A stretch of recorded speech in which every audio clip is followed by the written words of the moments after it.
wise. Grass only greener when it's fertilized. Gave them truth in these songs, they prefer to lies. Destiny beautiful, adrift in her purple lies. You can't see me, you Stevie. Wondering how I reach more evolutions than Evie. And make it look easy.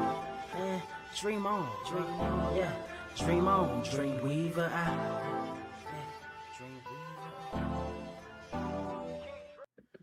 What is up, Earth's mightiest subscribers? It's your boy Ernie.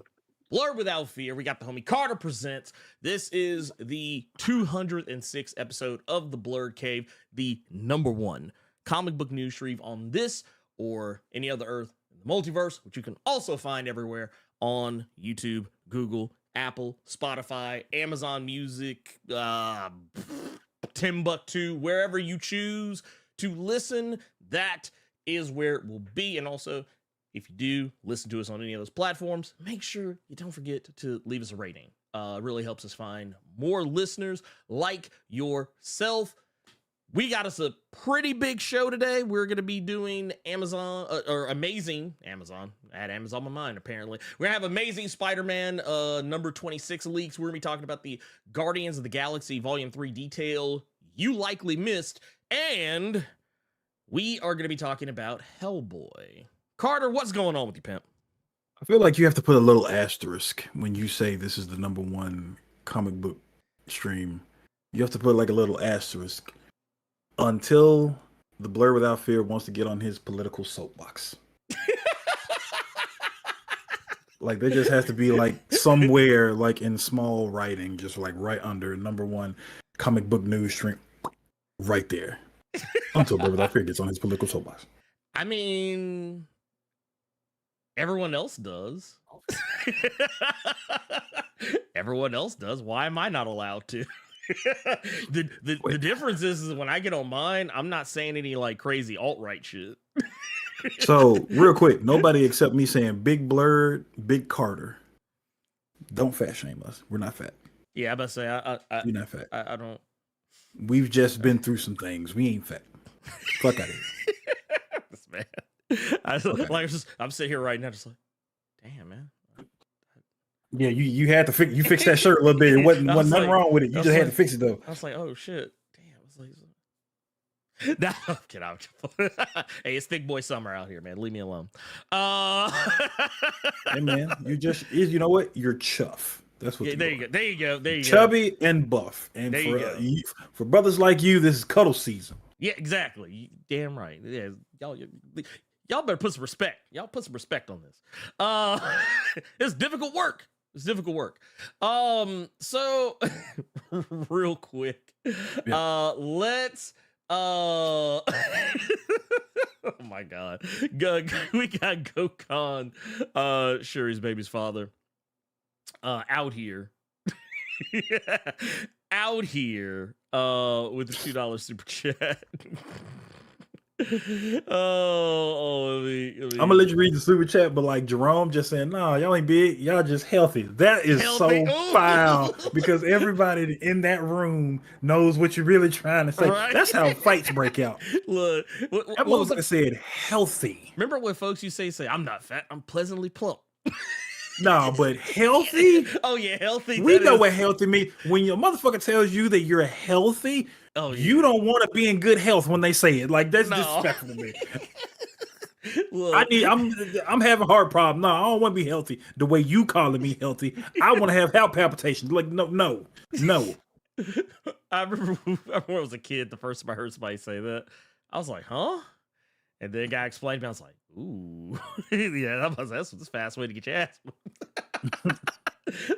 Everybody gonna be fighting. But yes. Go country his baby father. Yeah, it says a $2 super chat. It says Kamala dead. Meanwhile, Osborn waves still. They just flow and just like I wonder if like when you stand next to Norman Osborn, do you just hear the ocean? You know, it's funny you said that. There's a group of brothers that do YouTube skits, Dormtainment. Mm-hmm. They had a fake documentary about waves, and one brother had been wearing his wave cap for ages. And the interviewer was like, "Oh, so your waves must be pretty amazing. Oh, you want to see them?" And when he took the do-rag off, they had to go to a scene of literal waves because that's how powerful that brother's waves were. Dude, just be like if you just listen to his do rag, just be like, all you hear is whoosh. Yeah, because he had come out with a hit song called Do-Rag with the Flap Out.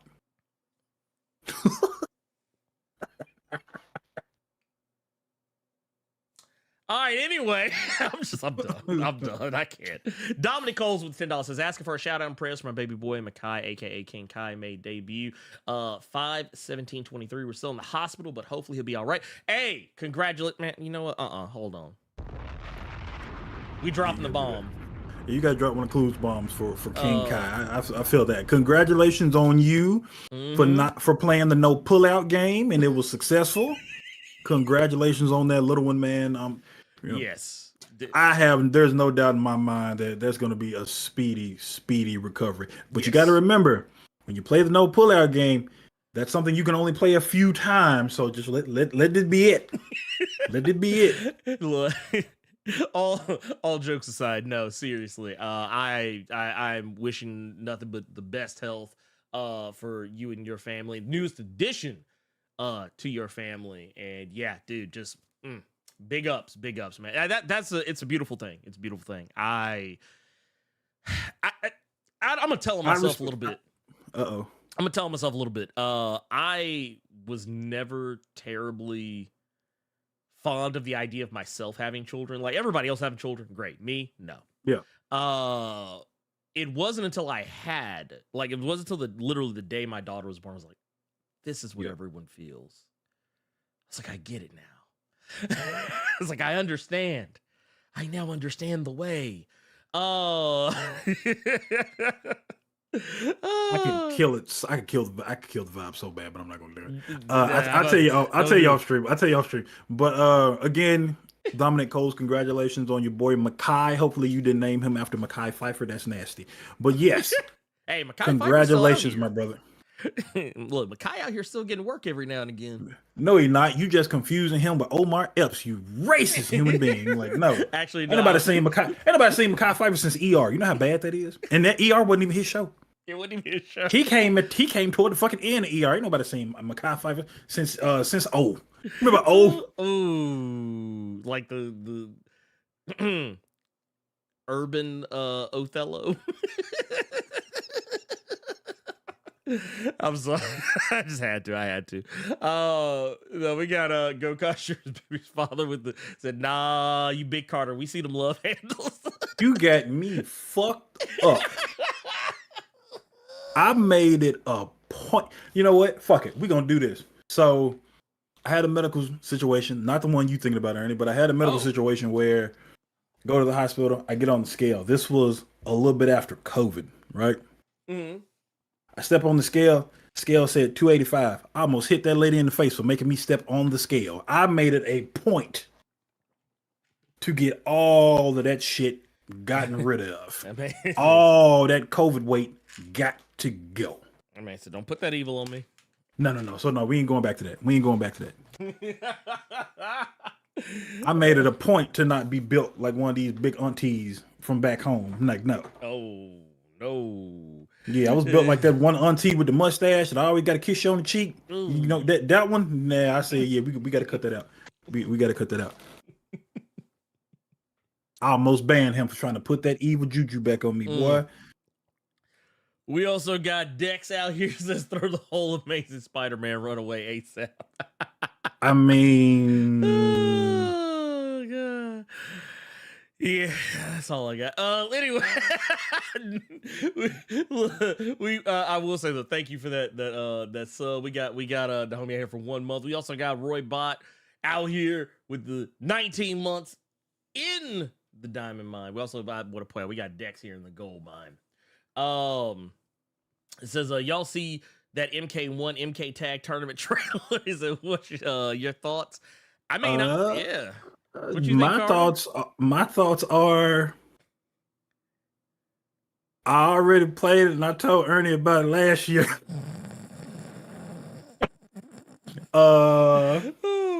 So I said it in the Discord. I'm interested to see what's changed since I had my hands on it. One of Earth's mightiest, Banky, Aoshi. Yes. You know, he hit me up with a Twitter DM trying to get some intel real quick.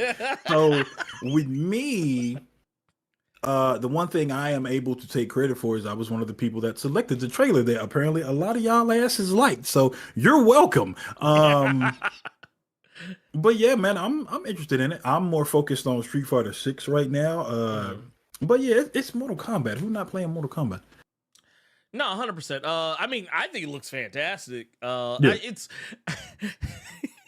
I love how like the story in Mortal Kombat, every time it just gets too wild, reboot that shit. You know what's funny? Somebody else said that, man, how many of these they gonna do? I said, if you think about it, this is only the second. It's one. only the second. But Yeah. like but it takes the game going to such wild and ridiculous lengths. Because like, what was the last game before Mortal Kombat? Now, was it Armageddon? Yep. Yeah, Armageddon is like, oh yeah, we just throwing everybody in this motherfucker. Yeah, the only good thing about MK Armageddon was the intro movie. Yeah, that was it. Armageddon was terrible. Yeah, it was hot trash. But the thing, I think the last was it Deception? No, not Deception. Or was it what was it? I always get a mix up. It was Deception first, right? No, then Deadly Alliance was first. Or no, okay, yeah, okay. So it was Deadly Alliance first, then Deception. So Deception, by my estimation, was the last good Mortal Kombat game before you got to MK9. Because I actually really like Deception. I don't remember. I don't. Was Deception one where you had the creative character as the main character when you played like their equivalent of a story mode? No. Which one was that? No, because Deception was Taven. That's right. Armageddon was Shujinko. What? No.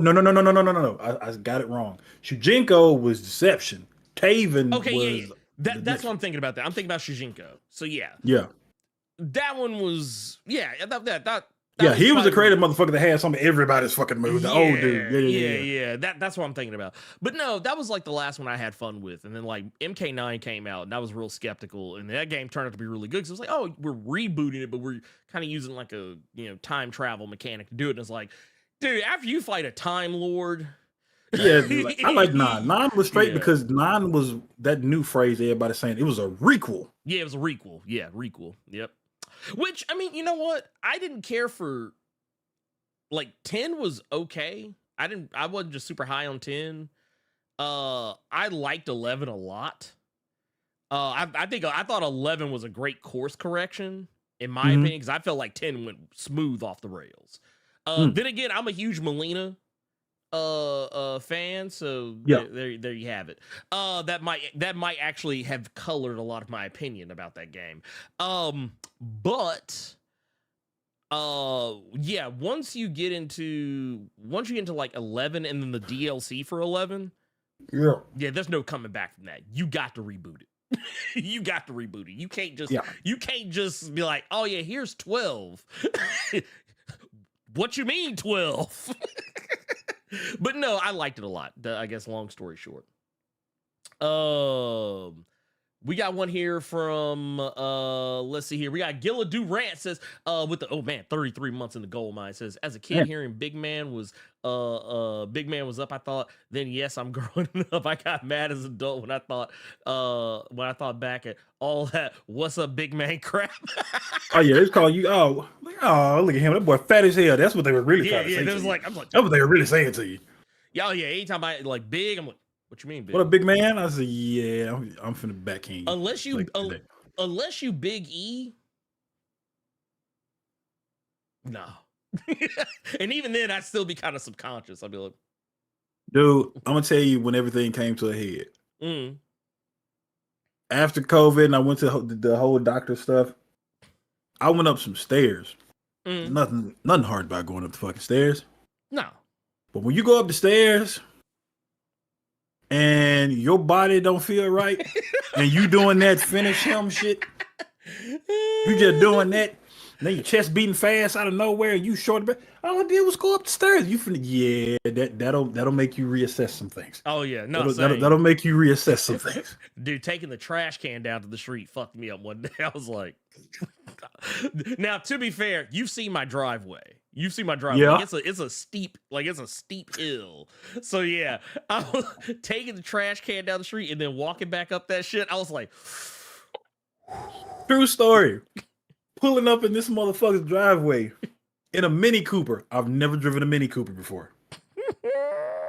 I saw how Steve was. I'm like, okay, we'll be fine. I go up the driveway. He come out. What up, brother? How are you? I'm getting out extremely overdressed because I had to get reassessed with Memphis Heat. I put the car in park. I should have known something when Ernie said, nah, go and pull that up some more. Put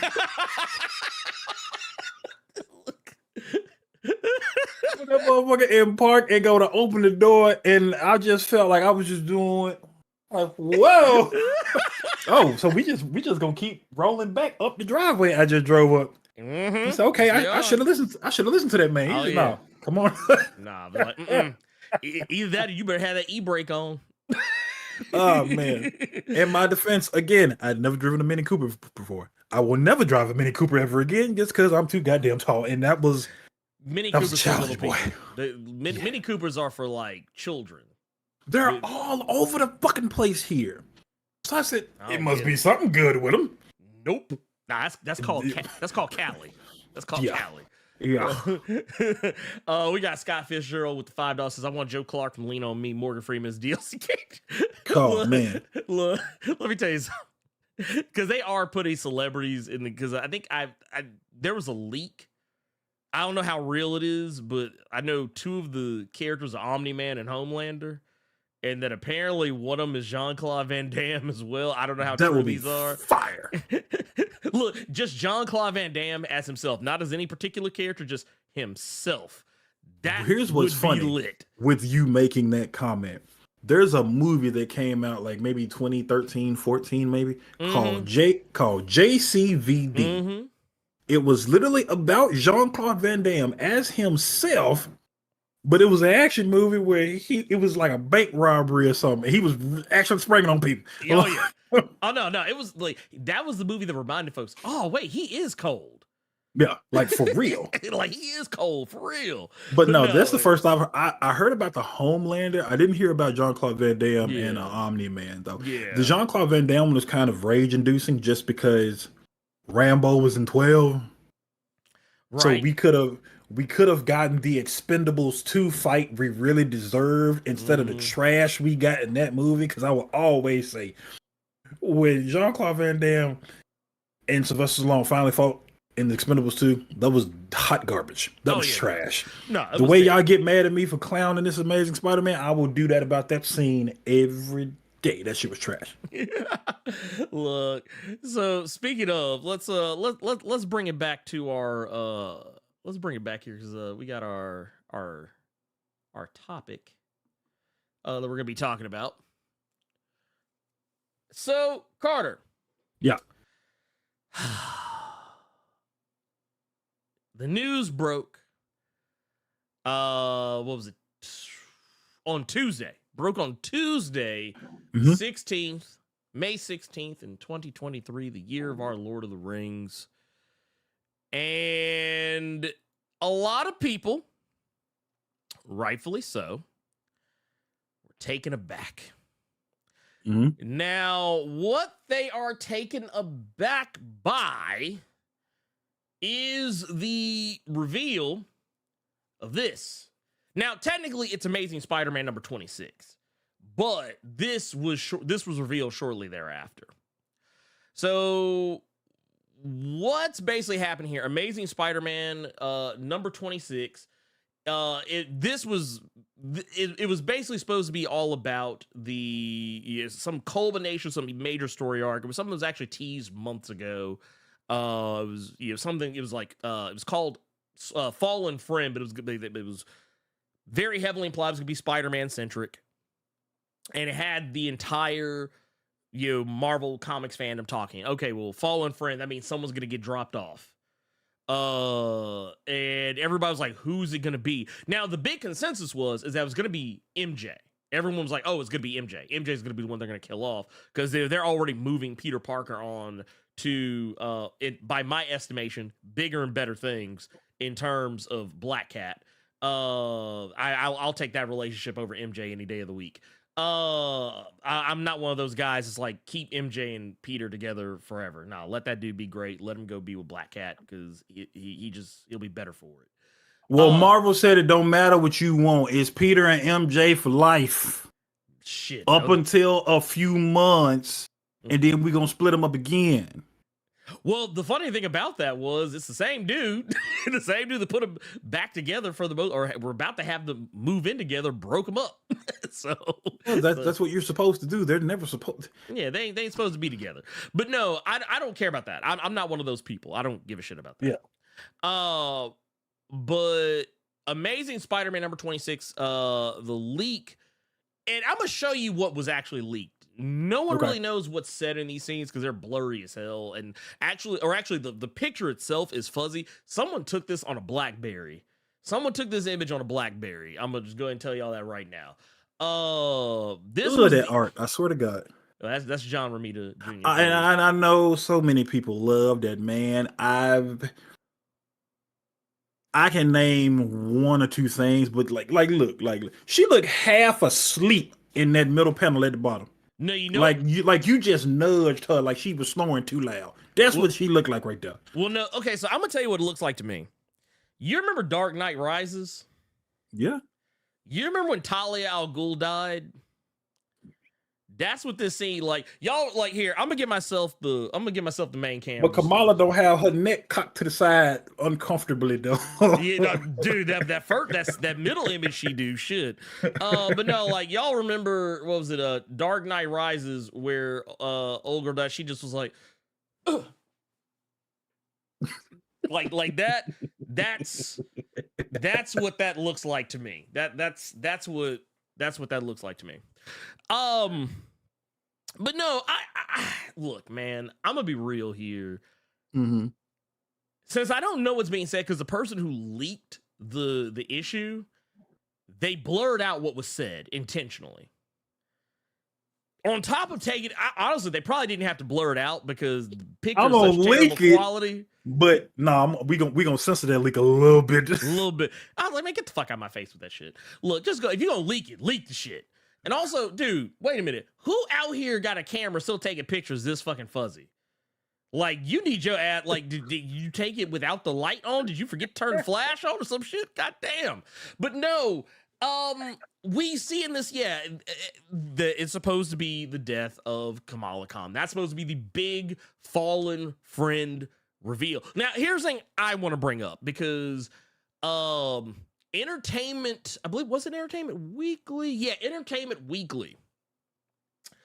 The same day corroborated the story because they also had access to the story for one reason or another. Now I want y'all to keep something in mind here. This comic is not supposed to come out for another 2 weeks. This comic is not supposed to come out for another 2 weeks, and it had already been split. It had already been split. I'm still tripping off the fact that this motherfucker had the audacity to censor what he did. That's like, imagine like when you were going to buy movies back in the day from that old boy on the corner, right? Mm-hmm. Now, you already know it's going to be some bootleg quality on this film, but you prepared for that because you bought it from a motherfucker that's on the street. Mm-hmm. But then when you get toward the end of the movie, he cut out a spoiler part. Or like you get a bootleg Marvel movie and he just chopped off the after credit scenes. Oh, I can't give y'all too much now. He's like, no. Or worse, he just starts giving you his own director's commentary. But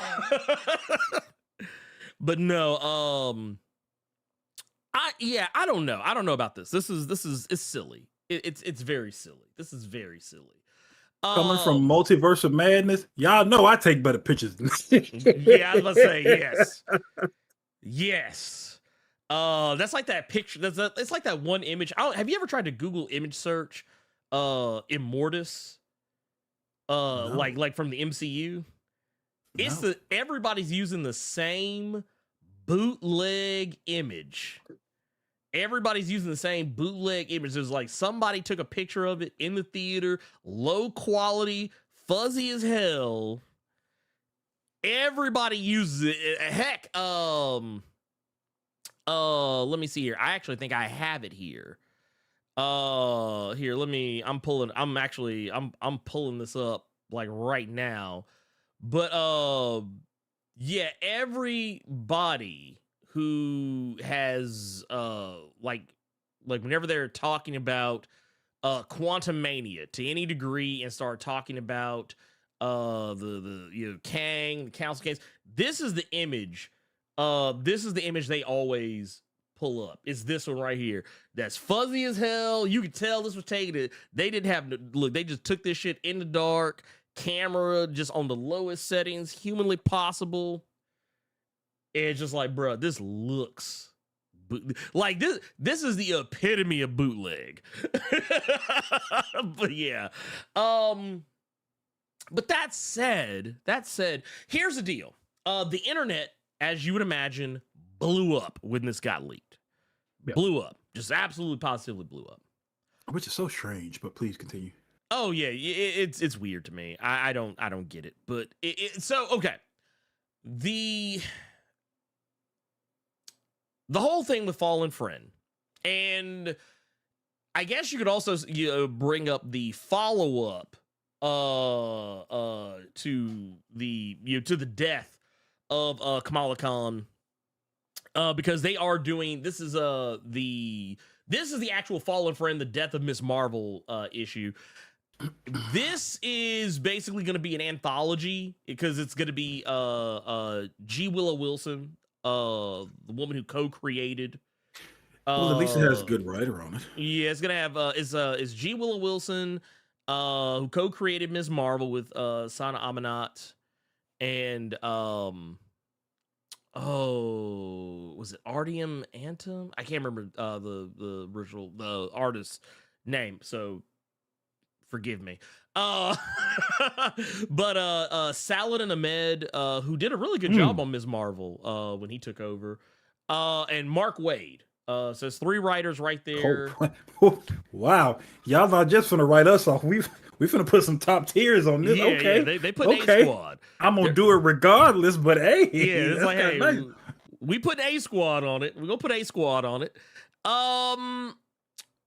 And a lot of people, and Marvel even put out a statement saying, in the grand comic tradition of other notable character deaths such as Captain America, Doctor Strange, and the original Captain Marvel, Fallen Friend, the Death of Miss Marvel will be a crucial chapter in the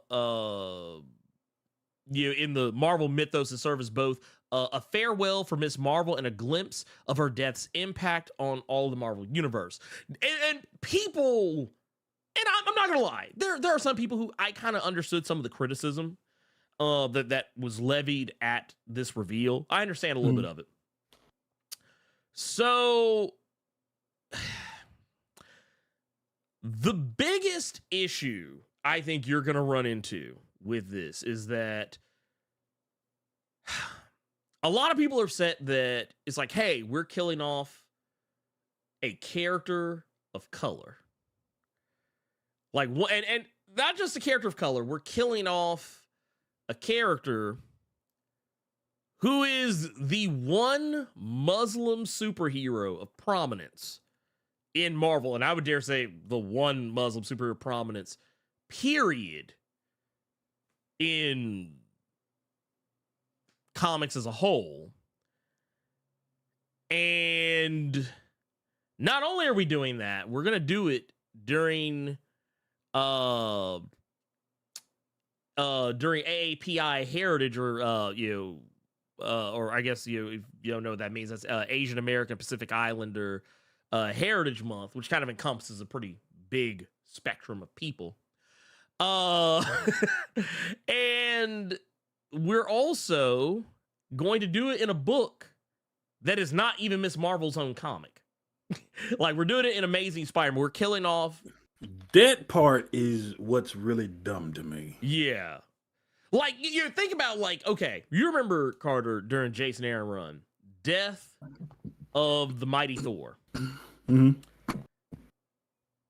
Because it was in that comic. It wasn't, you know, Quoddy figures Jane Foster getting killed off in a Doctor Strange book. It wasn't Jane Foster getting killed off in a Punisher book. It was like, no, we're going to have this motherfucker die, go down swinging in our own book. And I use Death of the Mighty Thor as an example because I'm not going to lie, even with everything that we saw in that leaked image, I'm going to be brutally honest with you, Carter. I don't know if I'm 100% sold that she's actually dying in this issue. I'm not even 100% sold on that. In this issue. Okay. Yeah, I'm not even 100% sold. Well, and the reason why I say it is because it's none of this is labeled as the death of Kamala Khan. It's labeled as the death of Ms. Marvel. Which, and I always like to use this as an example, death in comics is not always meant to be literal death. Very rare when we see the death of so-and-so, rarely is it ever actually the death of the character. Like, you remember the death of Daredevil arc. I think Charles Soule was still in the book when this happened. Daredevil didn't die. Like, at all. He wasn't dead at all. It was the death of an idea. Same thing like with Death of the Mighty Thor, Jason Aaron's Thor run. Jane Foster didn't die. Jane Foster wasn't dead. It was the persona of Mighty Thor that was sacrificed. I mean, technically Jane did die, but like she immediately came back. Like Odin was like, "Nah, get your ass on up out of here. Going back to living your life. You earned your trip home or whatever." And then Mighty Thor came back like a few years, like was it like 2 or 3 years? Was it even 2 or 3 years later in War of the Realms? I don't even remember. Time is whatever. Point is, very rarely does it actually mean death. Yeah, she probably gets jacked up in this issue. And it's, I know some people were even complaining because they were like, oh, why is she even in this? Why is she even in Spider? She's actually, a lot of people don't notice it because she's not always in costume, but Kamala Khan has actually been in a lot of the issues of Spider-Man as of late. It's just that she's working for Norman Osborn, which is weird in itself. You are muted. This how you know some of y'all ain't reading nothing. Yeah. She been in Spider-Man. Yeah, she been kicking it in Spider-Man. She been in Spider-Man books more than her own damn book. But no, yeah. Okay, I'm happy you said that. Answer me this, because does she have her own proper book, or is it still Champions shenanigans? Yeah. Okay. So yeah, her book, by my recollection, ended a while ago. Okay. So yeah, most of her stuff has been in Champions, and honestly, I think Champions isn't even releasing anything new right now. Gotcha. So yeah, primarily, like, yeah, because when they did Dark Web, she had a tie-in book for that, but that was the only book she had that was a solo book from like around that time. So yeah, that's another reason why. Now, here's another interesting thing I want to point out too. Is this isn't Kamala Khan's first death. However, it's her second death. But the thing I find funny about it, someone actually pointed this out. I don't know if I have the meme in front of me, but excusez-moi. Someone pointed out that they said, if I had a nickel for every time Kamala Khan died, I would only have 2 nickels. But they're like, I do find it strange that every time she does die, it's to make a Spider-Man feel something. Because a lot of people forget. Oh, shit. Her and Miles. You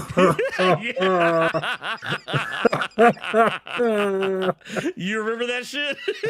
So for those of some of you, yeah, some of y'all may or may not remember, she actually died. This was in 2019's Champions Number two, she died when the rest of the champions were trying to throw down with former master of evil Zax or Zizax. I never understood how to pronounce his name. Is very weird because like 3 Z's, 2 A's, and an X.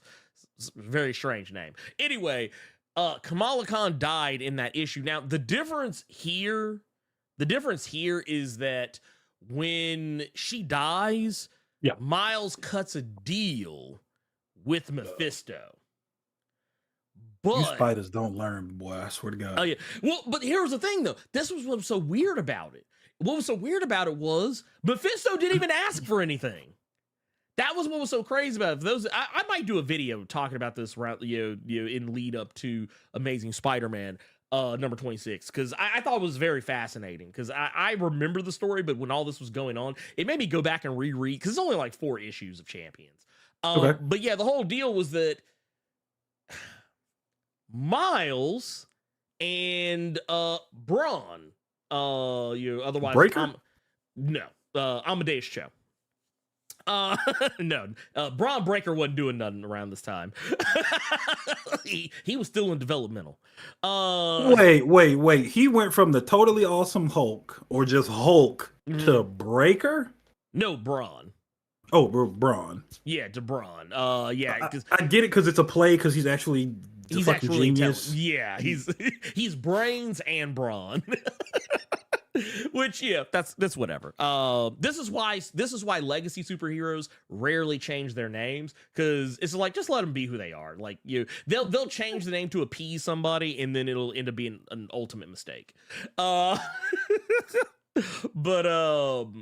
no, Mephisto basically was like, yeah, okay, I'll let you get a do-over. And Miles is like, what do you want? You want my soul or something? He was like, no, I don't want anything. I'm just going to do it. And Miles is like, bet. Okay.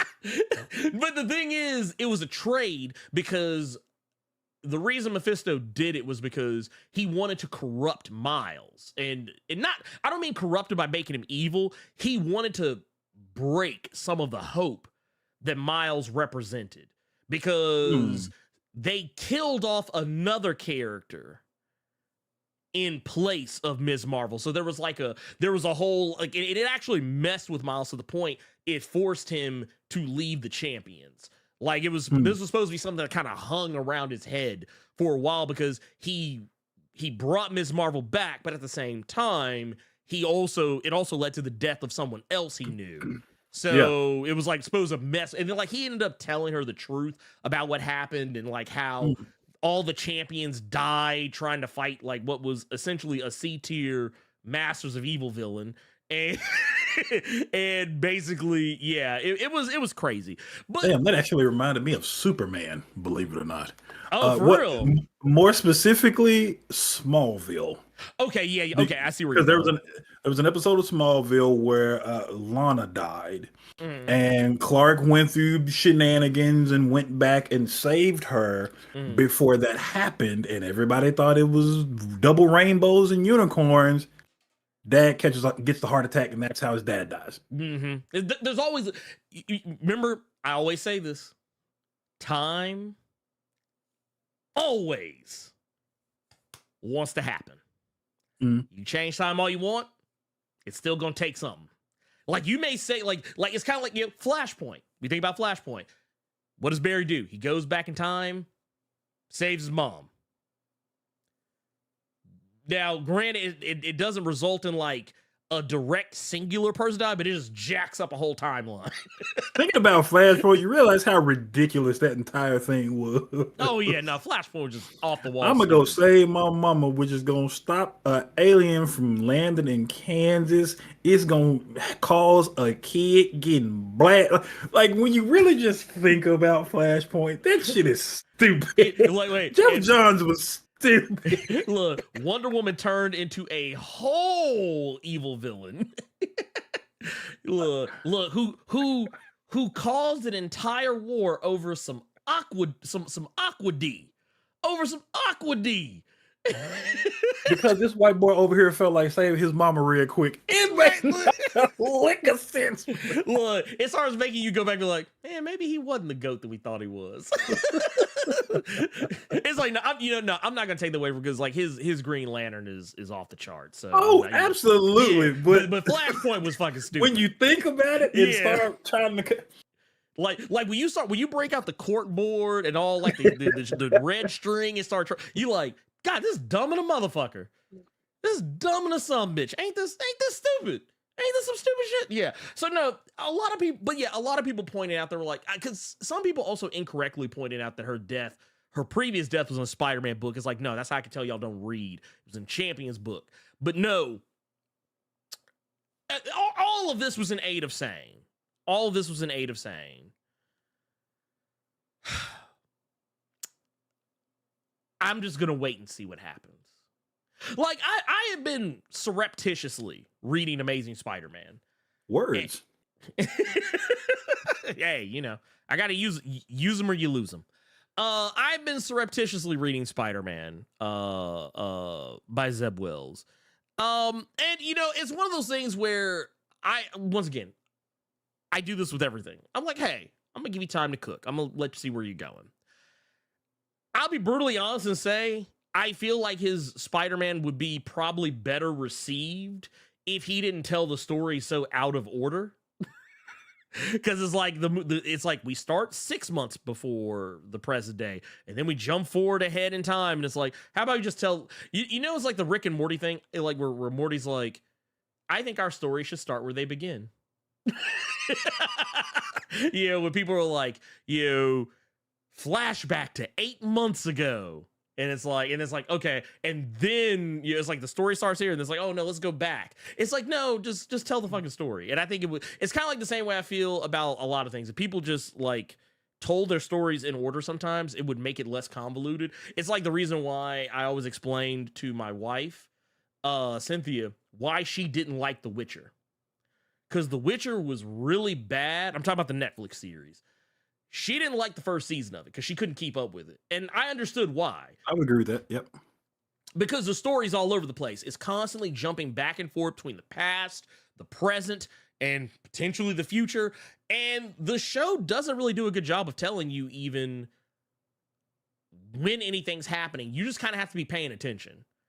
And because there were some moments in the show where I was like, is this in the past? And then like 10 minutes later, I'd be like, oh, okay. And it's like, and I shouldn't have to do that much mental math, in my head to figure out your timeline. If you're going to do something like that, be very good about explaining when all these things take place. And while Amazing Spider-Man doesn't exactly have that problem, it does have the problem of telling stuff out of order. I don't think it would make anybody any happier as far as like how much they like it, but I think people would hate it a lot less. That said, yeah, as it's kind of gone on, I've kind of fallen off the book just because once they started actually getting into the actual reasoning behind why MJ and Peter are split up, it started getting really stupid to me. Not because I thought the plot was stupid, but because I already knew. Like, you already knew the plot was stupid? I already knew what was happening. Like, I already understood the reasoning why it was happening.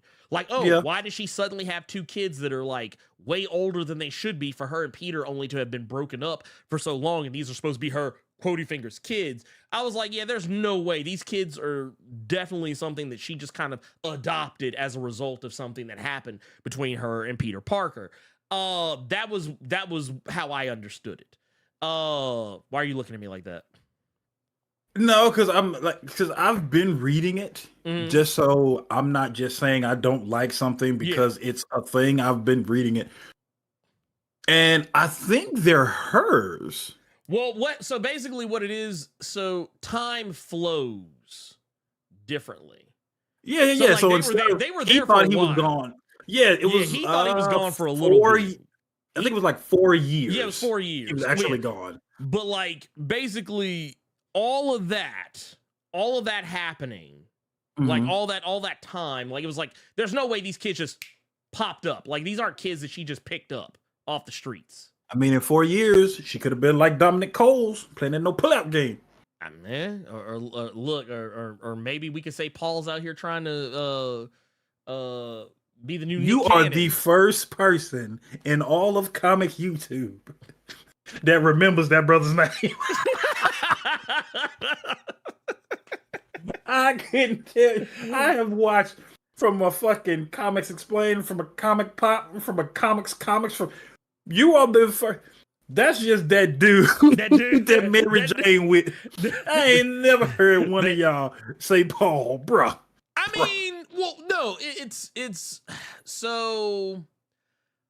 Yeah. Well, and here's the sad part. I don't even know why I remember his name. I don't even know why I remember his name because he's not a memorable character.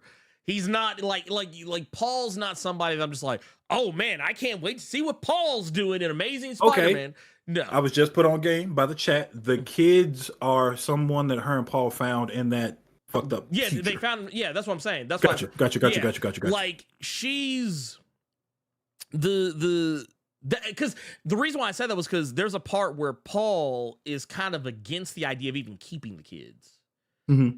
But yeah, I was like, yeah, there has to be some explanation for this. There has to be some explanation for this, right? And that's kind of where I didn't have it exactly mapped out in my head, like the particulars, but I knew for a fact there had to be some kind of wibbly wobbly, timey-wimey shenanigans that led to her ending up having kids who see her as her mother, despite the fact that they are not related to her. Because she kept talking about responsibilities and all this other stuff and kind of making it seem like it was Peter's fault. So, like, I totally got that. That said, as they started exploring it, and the reason why I probably think it's stupid on my end is because that's how I felt when I saw The Village for the first time. When I saw the movie, the M. Night Shyamalan movie, The Village, yeah, I remember sitting next to my now deceased best friend, Terrence. We were watching this movie. And when the movie started, the movie starts zoomed in on a tombstone.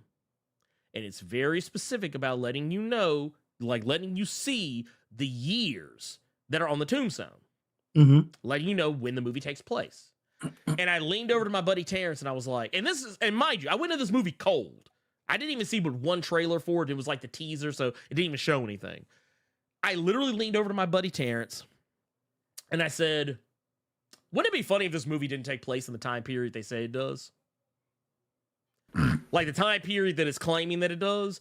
And, spoilers for a movie that came out ages ago. But, yeah, when you get towards the end of the movie, Bryce Dallas Howard climbs over that wall and come to find out that she doesn't live in the Quaker times. There's whole ass fucking Jeeps and shit driving around. I got so mad. I just wanted to see the little nasty monster with the Red Riding Hood coat murder things. That's all. And it was fake. It was a boy. It was a damn dude and walking around in it. Man, let me tell you something. The second she hopped that fence and a car drove by her, I immediately, dude, let me tell you something. This was my reaction. My head turned to my friend, and I was just like, that's how fast my head turned. My headphones flew off my head. That should let you know how fast my head turned. I was like, because he was like, dude, you called it. And that's kind of how I felt about this when, like, they made the reveal that Spider-Man had left her. I mean, granted, I'd say left her, but there were some time travel shenanigans that Spider-Man had to go run off and that time had flowed and she fell in love with Paul's ugly ass. I was like, oh, this is pretty much what I kind of assumed was the case. Can we just go ahead, blur without fear? Yes. Because you don't like doing it. Go ahead. What's up? Can we just go ahead and give Zeb Wells the Cullen Bunn Award this week? Can we just give him the Cullen Bunn Awards, dog? But I like Cullen Bunn. I liked him too on Magneto. He's consistently inconsistent. And that's what Zeb Wells is. I love Zeb Wells' Hellions book. Absolutely loved it. This Spider-Man ain't hidden like that. It's a hot and cold kind of deal. So I feel like he should get the Cullen Bunn Award right now for this Spider-Man run. What? I ain't saying it's bad. I'm not saying it's trash. It's just it's not to the heights of what. I'll give you that. I'll give you that. Okay. Because I was gonna say I'm not gonna say because I don't like doing that. I don't like. You know what? I tell you. Here's what I do.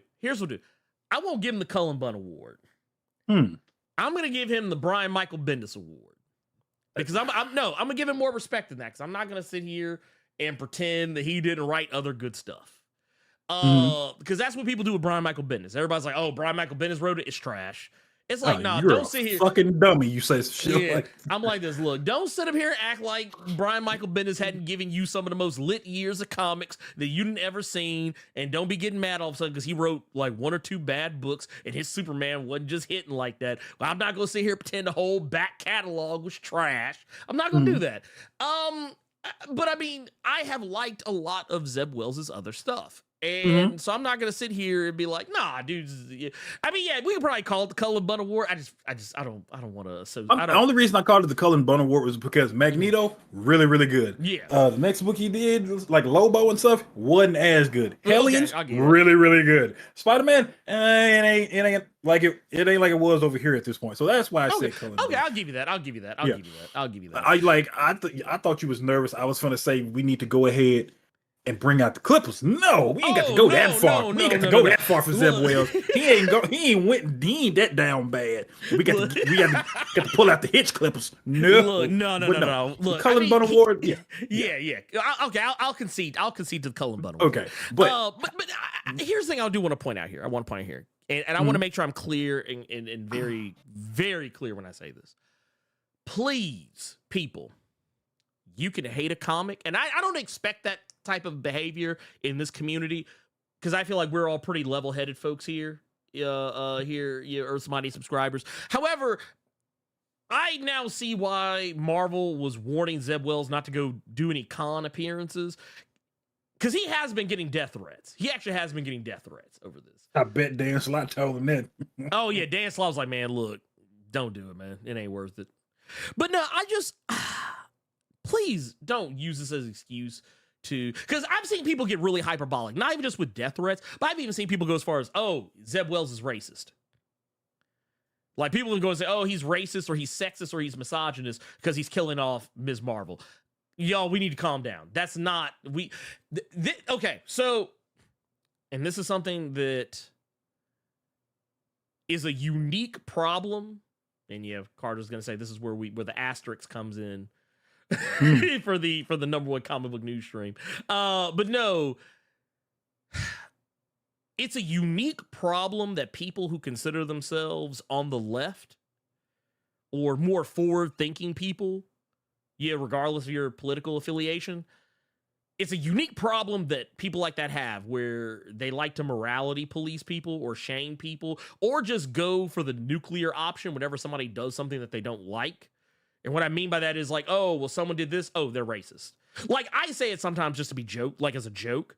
Like, there'll be a lot of times me and my wife will be sitting on the couch and I'll be like, should we watch me play a video game? And I'll something will kill me in the game. Like I'll feel like the game, screwed me or something like that.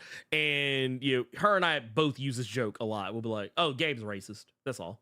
Like, but there's people out there who do it for real though. Like they'll be like, oh, so-and-so killed off, this character, oh, racist. Oh, they killed the female character, sexist.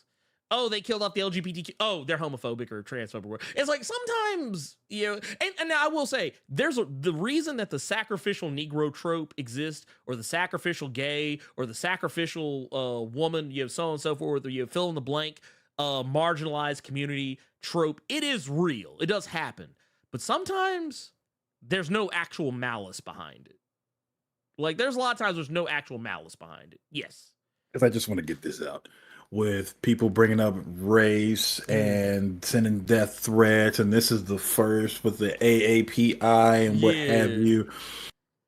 And you're going to feel different. But this is actually funny considering the conversation I just had with someone else. People have to remember that these are fake people and fake stories. Yes. And when I see people getting so angry that they're killing off the first female, but she not real. No, she's not real. This is the first Indian American. She not real. No, not at all. This is pro wrestling.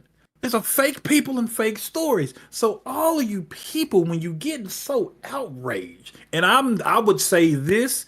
If it was T'Challa, Shuri, or whoever the fuck, these are fake people and fake stories. all of you all just come off sounding like Annie Wilkes right now. Y'all are mad that Paul Sheldon didn't write the book you wanted them the way you wanted him to write it. But you broke his ankles. That's what all you motherfuckers sound like right now. You all sound like Annie Wilkes.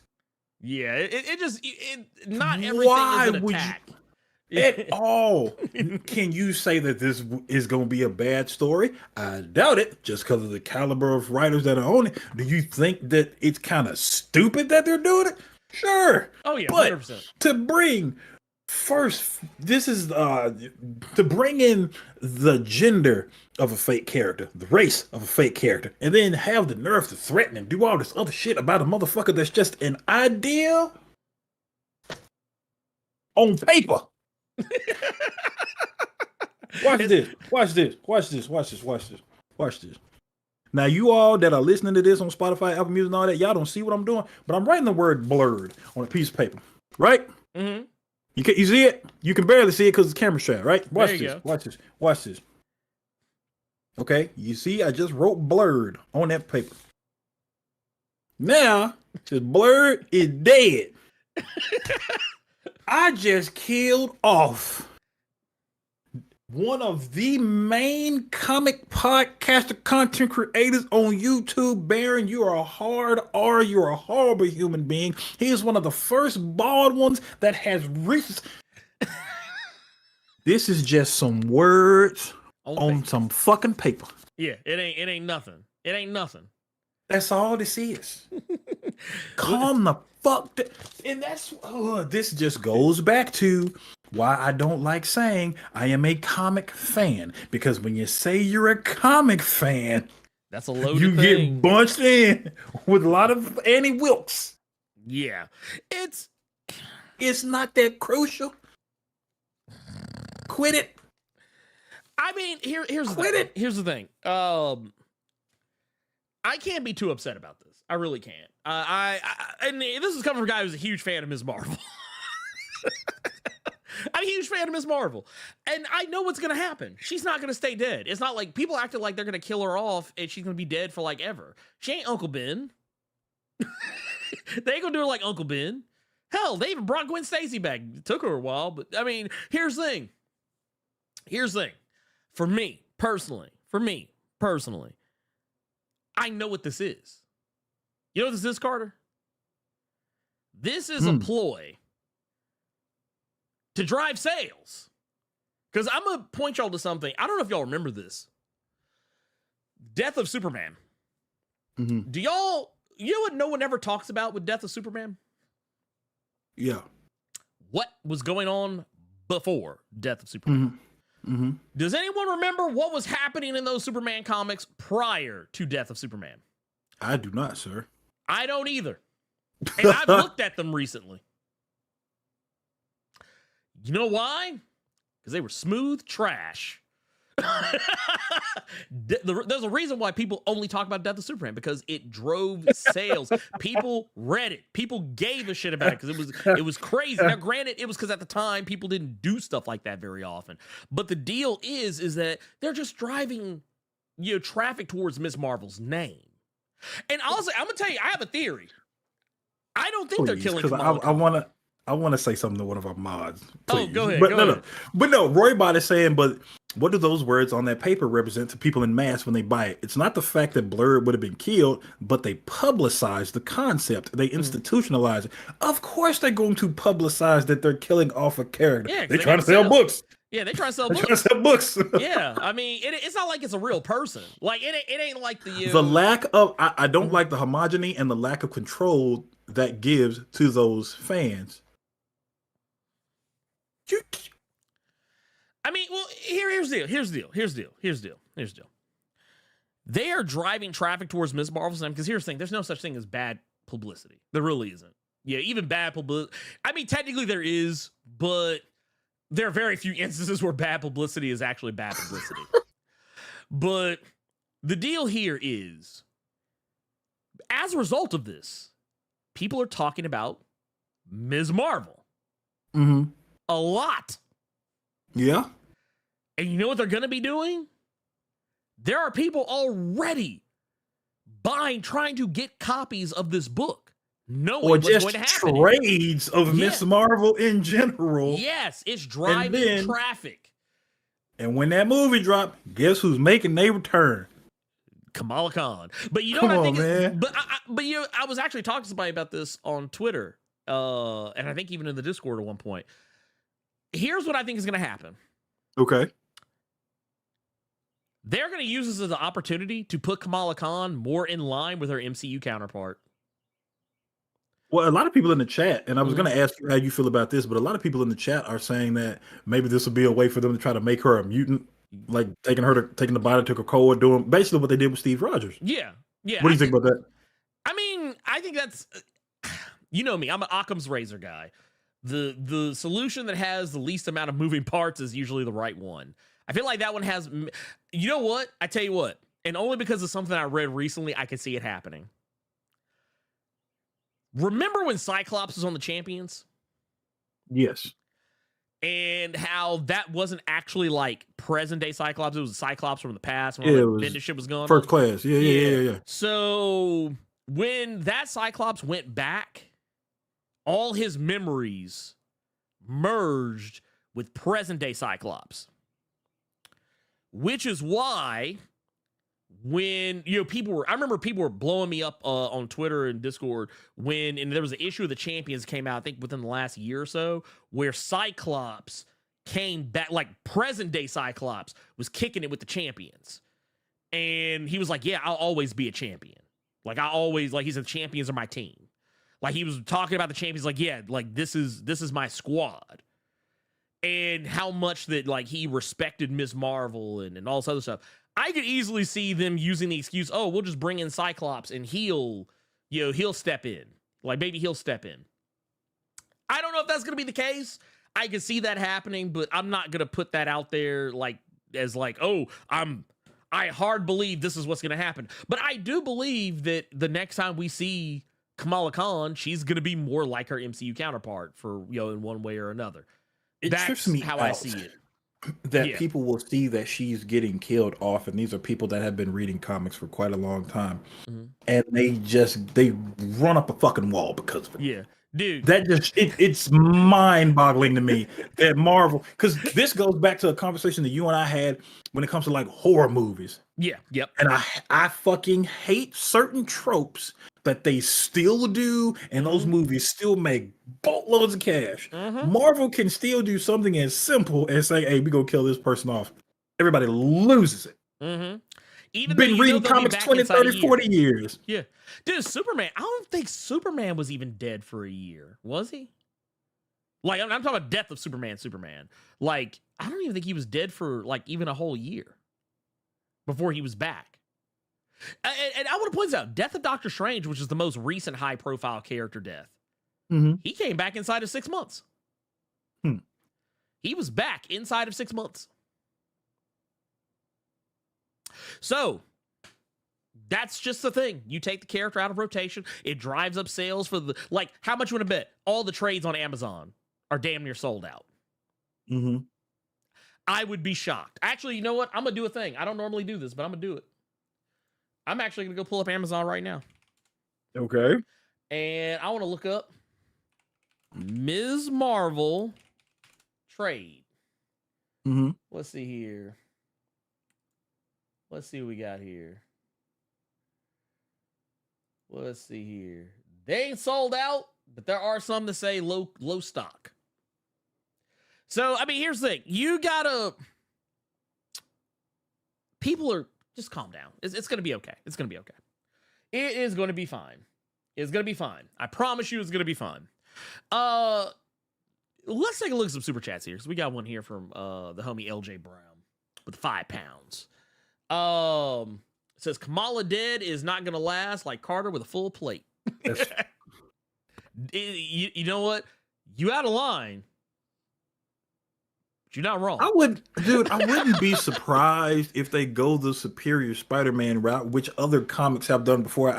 That's just the first one that comes to mind, where Peter died, but was all up and through that book still. Roybot is making the argument, which is it's a fair argument because he was like, we're talking about a white dude. How many Kamala-like characters do we have? And how many waves did it make to bring her here? Well, I would say it would also be that much more important when she comes back. Because here's the thing. Yeah, those were white dudes, but here's the thing. High profile, like, this is going to sound really crazy coming from me, but I feel like when a character of color dies, I don't know, it hits me differently than it does a white character. Like, I mean, spoilers for the first issue of Titans. But Barry dead, not Barry, but Wally dead in the motherfucker. I don't think he's actually legit dead though, because I'm almost positive that's a future version of Wally. I like what JD said here. The outrage doesn't have to be focused on the writers or outrage to lose a character. The conversation and outrage can also be a reasonable critique of Marvel and the industry as a whole. Oh no, it's a sacred cow. It's a sacred cow. I think should be put to pasture. It should be put to death. I don't think that character death should be used in that fashion. But like, you know what I like about character death? I like when I don't know it's coming. If you're gonna kill off a character, I want it to be just out of nowhere. I don't want it to be something I can see coming like 10 miles away. But that's hard to do now with the way comics are publicized now. Shout out to Shadow Strider saying, and other people in the chat said that did Carter just write Blerd name in the Death Note? Hey, that brother is fine. Look, y'all ain't shit. I have an idea with the 499 says, do you think there will be some kind of afterlife repercussions from the mutant cloning shenanigans? Like, do they have souls? I think they're fine. I think they have souls. They're good. Yeah, they're not like gingers. I'm joking. I just started thinking about Family Guy when Chris was mad at Brian. You're a dog. You don't have a soul. Yeah. Oh, yeah.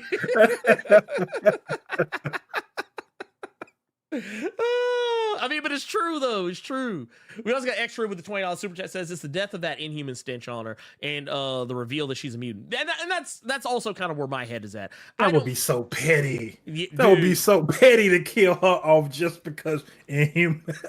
Well, and here's the funny thing about that. Remember when I think it was Donny Cates did the Death of the Inhumans? I mean, yeah, Death Humans got screwed off, but they weren't all dead at the end of the book. It was just sending them on, like kind of moving them out of the way.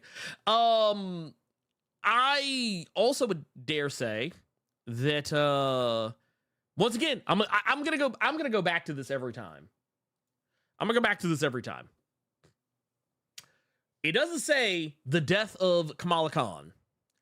It says the death of Miss Marvel. And honestly, regardless of whether she comes back as a mutant or just a regular superhero and not an Inhuman, I could just as easily just to see this as her coming back with a different identity. Please give her a better name than Braun. Please give Kamala a better name than Braun. Yeah, if you're gonna do it, please. If you're gonna do it, please do. If it's something with her being a Muslim or something, you could do whatever. But just here, how about this? If this is her graduating from Miss Marvel, just don't call her codename India. That's an ambassador's joke. 10 people got that. 10 people probably got that. Have you caught up on ambassadors?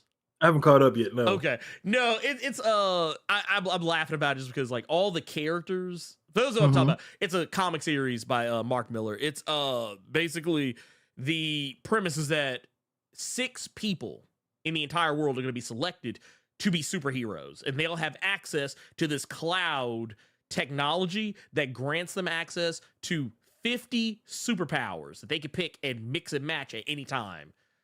Shit is wild. But every person is representative of their country of origin. So the hero from France is codename France. The hero from Mexico is codename Mexico. The hero from India is codename India. Irv's tweet saying, would they do that with the movie on deck? I mean, you could very easily have it to where something happens in this book. She takes time. It's a different thing. Kind of like, I'll call it the Ronin effect. Yeah. where it was Hawkeye for a minute. Mhm. Hawkeye became Ronin, then something happened, and he went right back to Hawkeye. You could very easily do that with Kamala Khan, where she's going through maybe a book, like a trade or two worth of stories, and then says, you know what, I'm bringing it back. I want to be like my hero.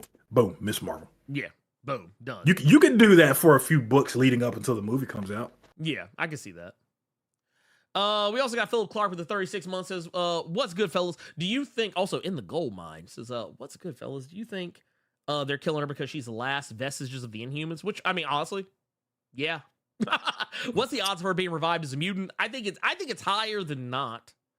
I give it like a 20, 30. I give it 30%. I don't think it's because of the Inhumans. I think it's just because they want her back where she was, like monetarily for them.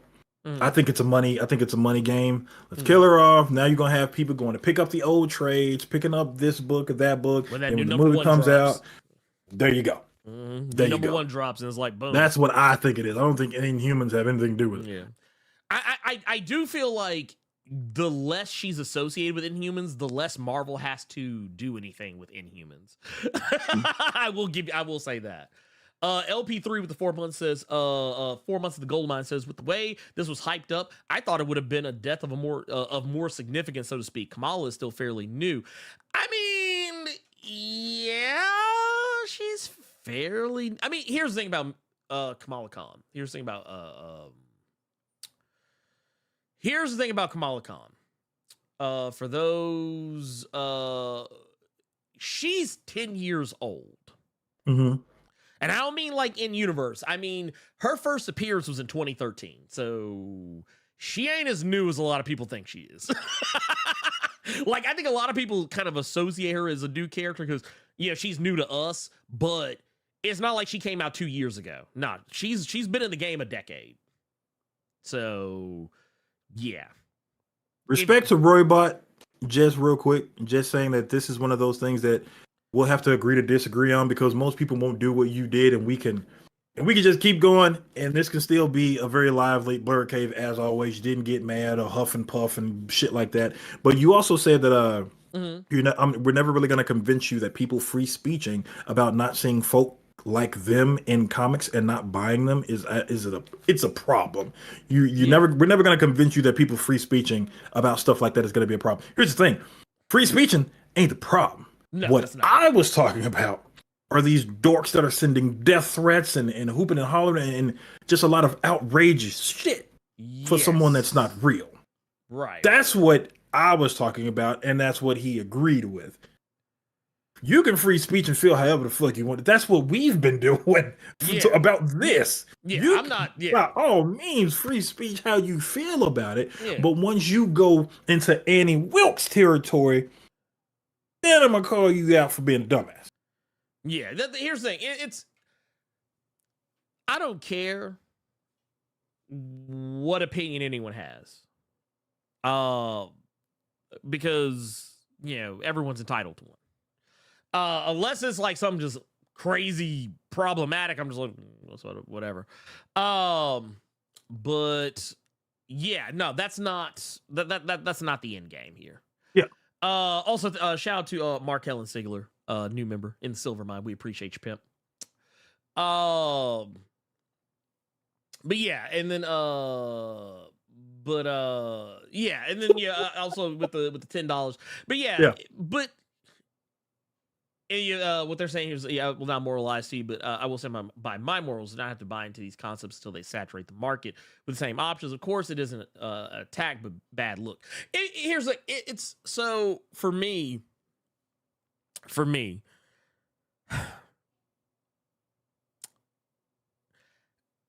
and this might sound kind of jacked up coming from me, but yeah, white characters die all the time. I'm not gonna sit here and if we're talking characters of color, especially knowing how white characters die and come back, that's just kind of how I treat them. Like, oh, they'll bring them back. It'll be fine. It's not that big a deal. Just because it's happening to us for the first time doesn't mean that it's gonna be like a forever thing. It's like it's one of those things. Like if it's kind of like when anytime we have a story of like, oh well. when people get upset about something happening to and this is whether it's positive or negative. Case in point, you remember back like maybe 5-6 years ago when everyone's like, oh man, they're just shoving all this LGBTQIA plus stuff down our throats, putting in all the TV shows and movies. And here's the thing. It's not that they're doing that. The thing is, they were just showing LGBTQIA plus characters doing the same thing that straight characters have been doing for decades. And it's like, they're not doing anything special. They're just doing the same dumb, like, case in point, I like to use Supergirl, the CW Supergirl series as an example. There's a character on the show, Maggie, who was gay. And she had a girlfriend. And I used to always claim that I was like, this show's cool, but I really don't like this part of the show. And people were like, oh, you're just being homophobic. I was like, no. I think this part of the show is dumb because they're literally putting the show on pause to show these two characters doing something that straight couples have been doing terribly for decades. This is not dumb because they're gay. It's dumb because it was dumb even when they did this with straight couples in TV shows and movies. But at the same time, if straight couples have been allowed to do the same dumb trope for decades and decades, I guess LGBTQA plus characters should be allowed to be able to participate in the same dumb practice. Remember, this is the #1 comic book podcast, and all. hey, I do want to ask you something though, yeah, real quick, because something they're saying in the chat, which I think just went over yours and my fucking head. What was that? Why are they trying to act like this is a big deal for Peter? Why is because in the chat they're making it seem like this is on the same level of Gwen Stacy dying or something like that. But I'm gonna tell you why. Okay, please. I'm gonna tell you why. So a lot of people, I don't expect a lot of people to remember this, but Peter Parker and Kamala Khan, and I'm gonna use the word intimately, not in the term of like, oh, they're romantic. I'm not talking in a romantic sense. But no, they're intimately familiar with one another because they've shared each other's bodies. So they have a shared experience that most people don't even realize. Like a lot of people forget the Marvel team up series where Ms. Marvel and Spider-Man were hanging out pretty regular. And a lot of it was also because their bodies kept constantly swapping between each other's, which is kind of funny because it seems like that's a plot point they took for in a roundabout, in a loose way, for the Miss Marvel for the Marvels movie. Only they're actually swapping places, not swapping bodies. But Ms. Marvel and Peter have become quite close. So yeah, while I wouldn't expect a lot of people to get that, or understand it. What were you saying? I'm trying to remember, but in the Amazing Spider-Man, I cannot remember an instance of those two interacting. It's more Kamala trying to figure out if Norman is doing any shady stuff. Well, no, they interact. It's just that Kamala doesn't. Well, it's like they're just not recognizing. Like they interact. It's one of those deals where like Kamala is still very much undercover.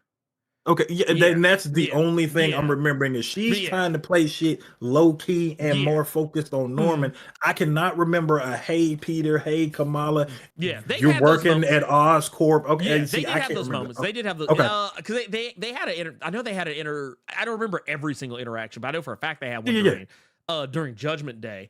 But no, they've had some pretty like they've been around each other more often than people think.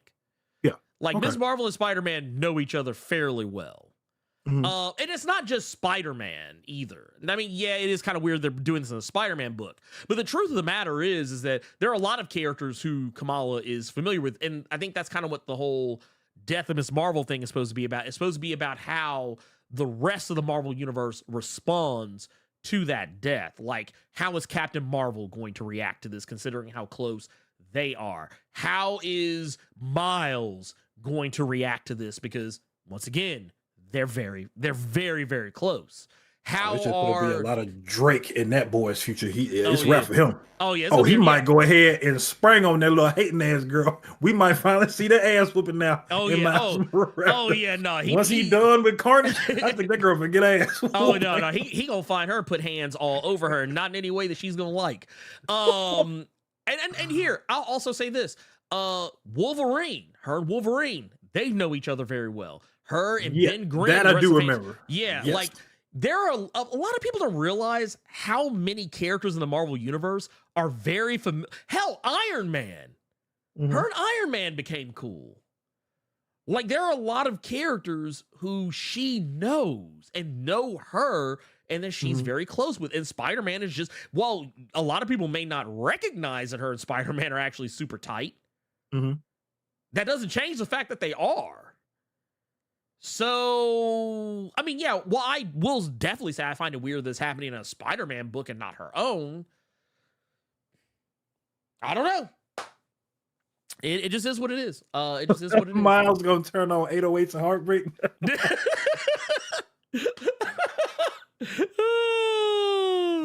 Oh, Lord. Oh, God. Look, Miles gonna be having some regrets. Like, man. Damn. But no, we also got one here from LJ Brown. It says, never forget, they threatened Nick Spencer's life for Hail Hydra Cap. Yep, they did. £5 from LJ Brown. He said it. They did. I remember that. Dude, people were so mad. They were so mad. God, they were so mad. I remember that shit. Me? I was laughing my ass off. Yeah. I'm not gonna lie and say I didn't get. See, everybody got mad at Hydra Cap. Yeah. I got annoyed at Harriet Tubman Sam Wilson. Oh. That's what I got mad about. You know that's what he was. Go back, everybody. Go back and read Secret Empire. Just read that. Come on. Follow the drinking go. That's what I thought in my. I get that mad every time I read. I'll give you that. I'll give you that. I'll give you that. I'll give you that. Let's see. Let's see. Then we got Robert says they ain't making those books or others. Meantime, I guess talking about like they're not making any I mean, they're not gonna make any Miss Marvel books right away, but I mean, I think they will. I mean, I think they definitely will. It'll be like I said, when we get closer, like not when the movie comes out, because the movie actually comes out. I think when does the Marvels drop? Marvels is let's see here, November. So yeah, by the time we get to November, you'll probably see a new Ms. Marvel book, like either in or around the same time. And if not by then, by the time the Marvel starts coming to home video, I guarantee you you're going to see a new Ms. Marvel #1 or see her return as a completely different character or not different character, but like with a completely different name. You never know. Or she may stay Ms. Marvel. I don't know. We'll have to wait and see on that one. I just kind of feel like, yeah, it's the thing. Also, thank you for that gifted membership rather, to Irv Sweet out here. We also got Scott Fitzgerald with the $5 as unrelated topic. Did you brother see the trailer for the John David Washington movie, The Creator? Gave me first Renaissance Animatrix vibes. I'm in. Yes, I saw it. It was fantastic. It also looked like the type of cyberpunk shenanigans that I would really enjoy. Did you see it, Carter? I did not. I'm typing it in now. I ain't gonna watch it now. But yeah, no, it looks very good. It looks very good. It looks like a very interesting story. I love the look of the universe that it's set in, like the world that it's set in. Nope, can't watch it anymore. Nope. He's wearing blue. Any of you bastards come out with some more blue Marvel talk, I'm gonna go off. I saw the beginning of the trailer. He had blue clothing on. I don't want to hear it. I don't want to hear it. You know they're gonna do it, Carter. You know they're gonna do it. John David Washington for Blue Marvel, y'all. That's a hashtag somewhere. But yeah, it looks great. It looks fantastic. It did give me some iRobot vibes, but not in a bad way. Like I feel like it might be a better iRobot than what iRobot was. I think the type of story that it's trying to tell is going to be better than what they were able to do with the live action adaptation of iRobot, because that was a very bad adaptation of that book. But yeah, we also got Gabriel Knight with the 1999 super chat. Had to add the snap in there because I was feeling good about myself. Happy Saturday, Ernie and Carter said traveling for work this weekend. I'll catch Full Cave tomorrow. Have a great weekend, everyone. Hey, travel safe, be safe, roll safe. Let's see here. I think we're good. Anyway, we're caught up on all that. Carter, let's move on to our next thing. Or actually, no, we're not. We actually got 2 new super chats just right now. So we're gonna let's address those, then we'll move on. LP3 with the 10 says, did y'all see Metro Boomin is producing the Spider-Verse soundtrack? What are some of your favorite comic movie soundtracks? Yeah, I saw that, and I think they even put Metro Boomin in the movie. I think I saw. Whoa. I know everybody caught it when they heard it. Mm-hmm. Take that G off of booming, Ernie. Mm-hmm. Metro Boomin, not Metro Booming. The Caucasian came out of you when you said it. I said it really fast. You said Metro Booming. Oh, my bad. I'm sorry. Metro Boomin. Want some more? You can't say the other part because then we get demonetized. Favorite soundtracks? Even though the movie is trash, Spawn. I can tell you one song from the soundtrack. Oh, I can tell you several. What was it? Crystal Method and Filter. Trip Like I Do. I ain't thought about them. Oh my goodness. The Sneaker Pimps and Marilyn Manson, which was mostly Marilyn Manson because he recorded the entire song without them. Like he literally did everything he wanted to do, and by the time the Sneaker Pimps got there, he left, and all they could do was add the little shit they did add. But Sneaker Pimps and Marilyn Manson, Long Hard Road Out of Hell, Incubus, and God, what was it? Gray something, I forget, but they had a song called Familiar. I remember a lot of tracks off that album. It was really good. Also the Spider-Verse soundtrack. Oh, okay. The first one. Yeah. That has some songs I really enjoyed on there. The one I always go back to, just because it's the one that's fresh in my head. That David Ayer Suicide Squad movie, that soundtrack was A1. Oh yeah, no, that was good. I like that. Well, you know, Lord. Also, your mileage with the movie itself will vary, but the Daredevil soundtrack was amazing. Yeah, I didn't know who the fuck Evanescence was until I listened to that soundtrack. Yeah, they had a lot of people forget about this, but like the song that closed out the movie, I still love to this day. There was a song by Fuel. Won't Back Down. Like that was back when like angsty alt rock was like a thing. Like it's music that doesn't translate well to today, but like I still bump it in the car every now and again. Shout out to Daredevil for having like you said, your mileage may vary on the film itself, but let's give a shout out to Daredevil for having 2 crunk endings with like fights with the Kingpin. Because the TV show, we got it. Especially that 3rd season fight where he's screaming and King. That is one of the coldest Marvel scenes to me, with the movies included. And then you go back to pre-Batflick. Oh yeah, where he broke Michael Clark Duncan, he broke his legs. That shit's where he did a slip and slide right under Kingpin and broke his leg. Dude, that shit was amazing. I ain't gonna lie, I love it. Actually, what I loved about it too was everything before, because like Michael Clark Duncan was having so much fun playing Kingpin. Hell yeah. Because that dude, like, he's like, I thought I was gonna fight you. Oh God, I just remember the song when he comes on, that for real joint. Oh yeah, he did. Like, but no, I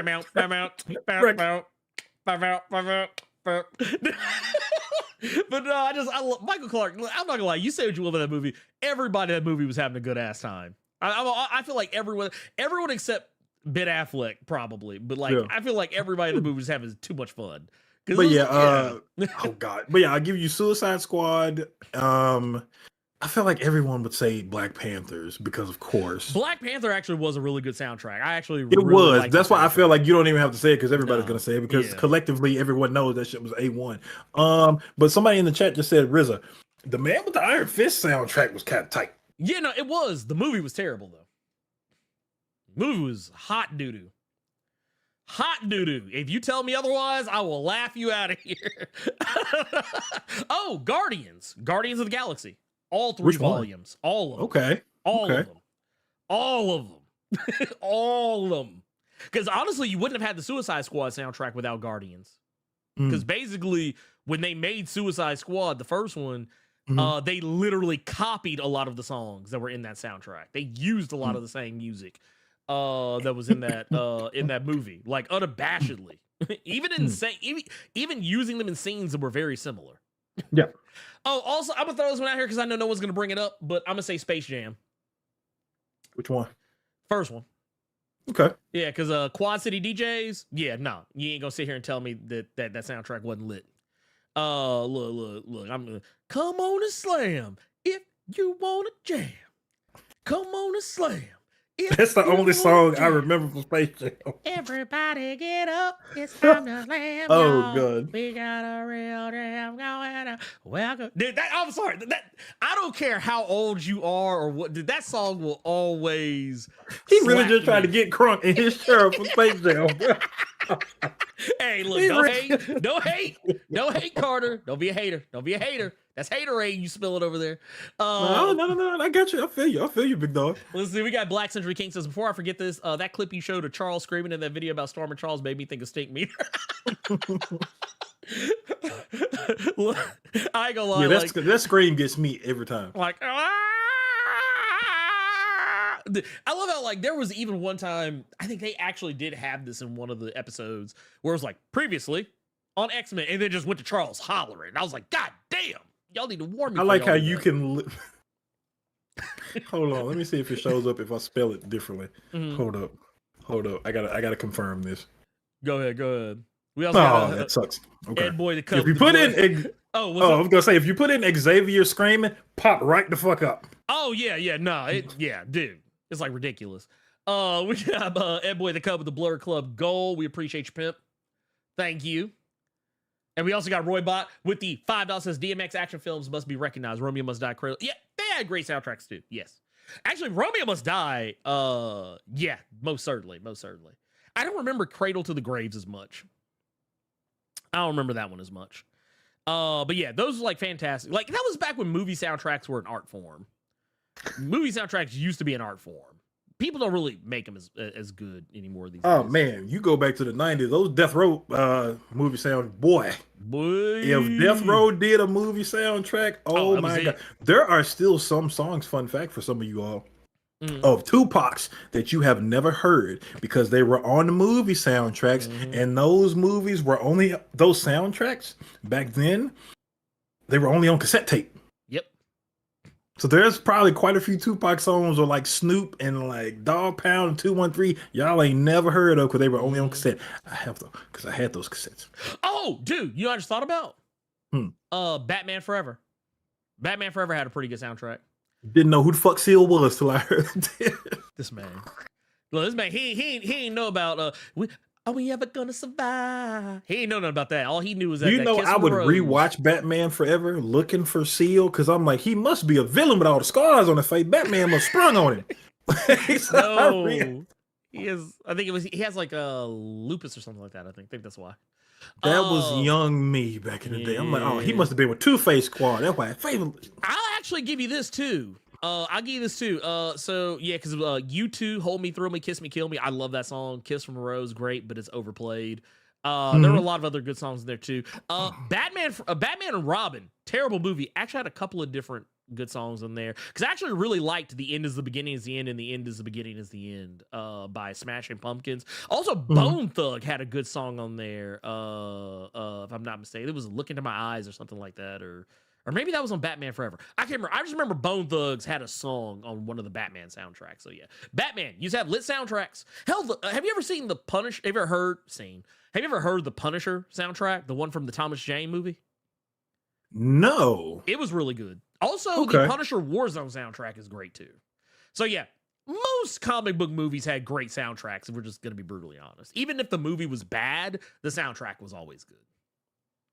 One of my favorite Chevelle songs is on the Thomas Jane Punisher soundtrack. Oh, wow. Yeah, one of my favorite Chevelle songs. That is not Comfortable Liar, because Comfortable Liar is my favorite Chevelle song for anyone who's curious. That song just hits. It's something about that song like just So good. Anyway, let's move on. Let's get to our next topic here. So let's talk about, Carter, the Guardians of the Galaxy detail. Everybody missed. Okay. So apparently, you know how, like, I think we talked about this too. Talking about how great, talking about how great of a villain the High Evolutionary. Yes. The High Evolutionary was that Fantastic. That Chuck Woody Awuji, who played the High Evolutionary. A lot of people will probably remember him as Myrn from Peacemaker. But yeah, he did a fantastic job. He was such a good villain that you love to hate. Like that, and I love that. I love villains like that. Like not everybody has to be a nuanced villain that you like, oh man, he's making some points. Which I feel people have become too comfortable with trying to make that a thing. I like villains that make you hate them. Like, you're not rooting for them. You're not trying to empathize with them. You legit do not like them. Came very close in our review. Came very close to saying, I think he was better than the Thanos we got in the MCU films, but I caught myself because I didn't want the Annie Wilkes coming from me. I still think Thanos is better, but but as far as as far as villains, like just straight up, like no nuance. And that was why. Yeah, that was why, because Thanos was not. No, Thanos was not just a straight up villain. He was an antagonist, is what he was. This dude, this dude, he was a whole I know villain. the word you almost used. I know what you was finna call him. I almost did. Oh, it almost came out. It almost. I was like, no, I had to catch myself. No, it's an everyday struggle. A lot of people think that I do it like I'm just, it's effortless. No, it's everyday struggle. Because Carter can tell you, there's been some times I've used that word when I message him. Sometimes when I see something ridiculous. I just we caught it live, y'all. Ooh, if you listen on Spotify, that's all y'all can do is listen. Y'all gonna catch it too. I know y'all gonna catch it. There's like it almost came out. There's the briefest of pauses, but no. A lot of people. One of the things people kept talking about was like, man, I really, they're like, dude, he was such a good villain, man. Too bad they killed him off. Well, guess what, Carter? High Evolutionary is not dead. He is not dead. You can rest your if you were a person who believes that the High Evolutionary was killed off in Guardians of the Galaxy Volume 3, that is not the case. This actually is. So here's the thing. So here's where all this comes into play.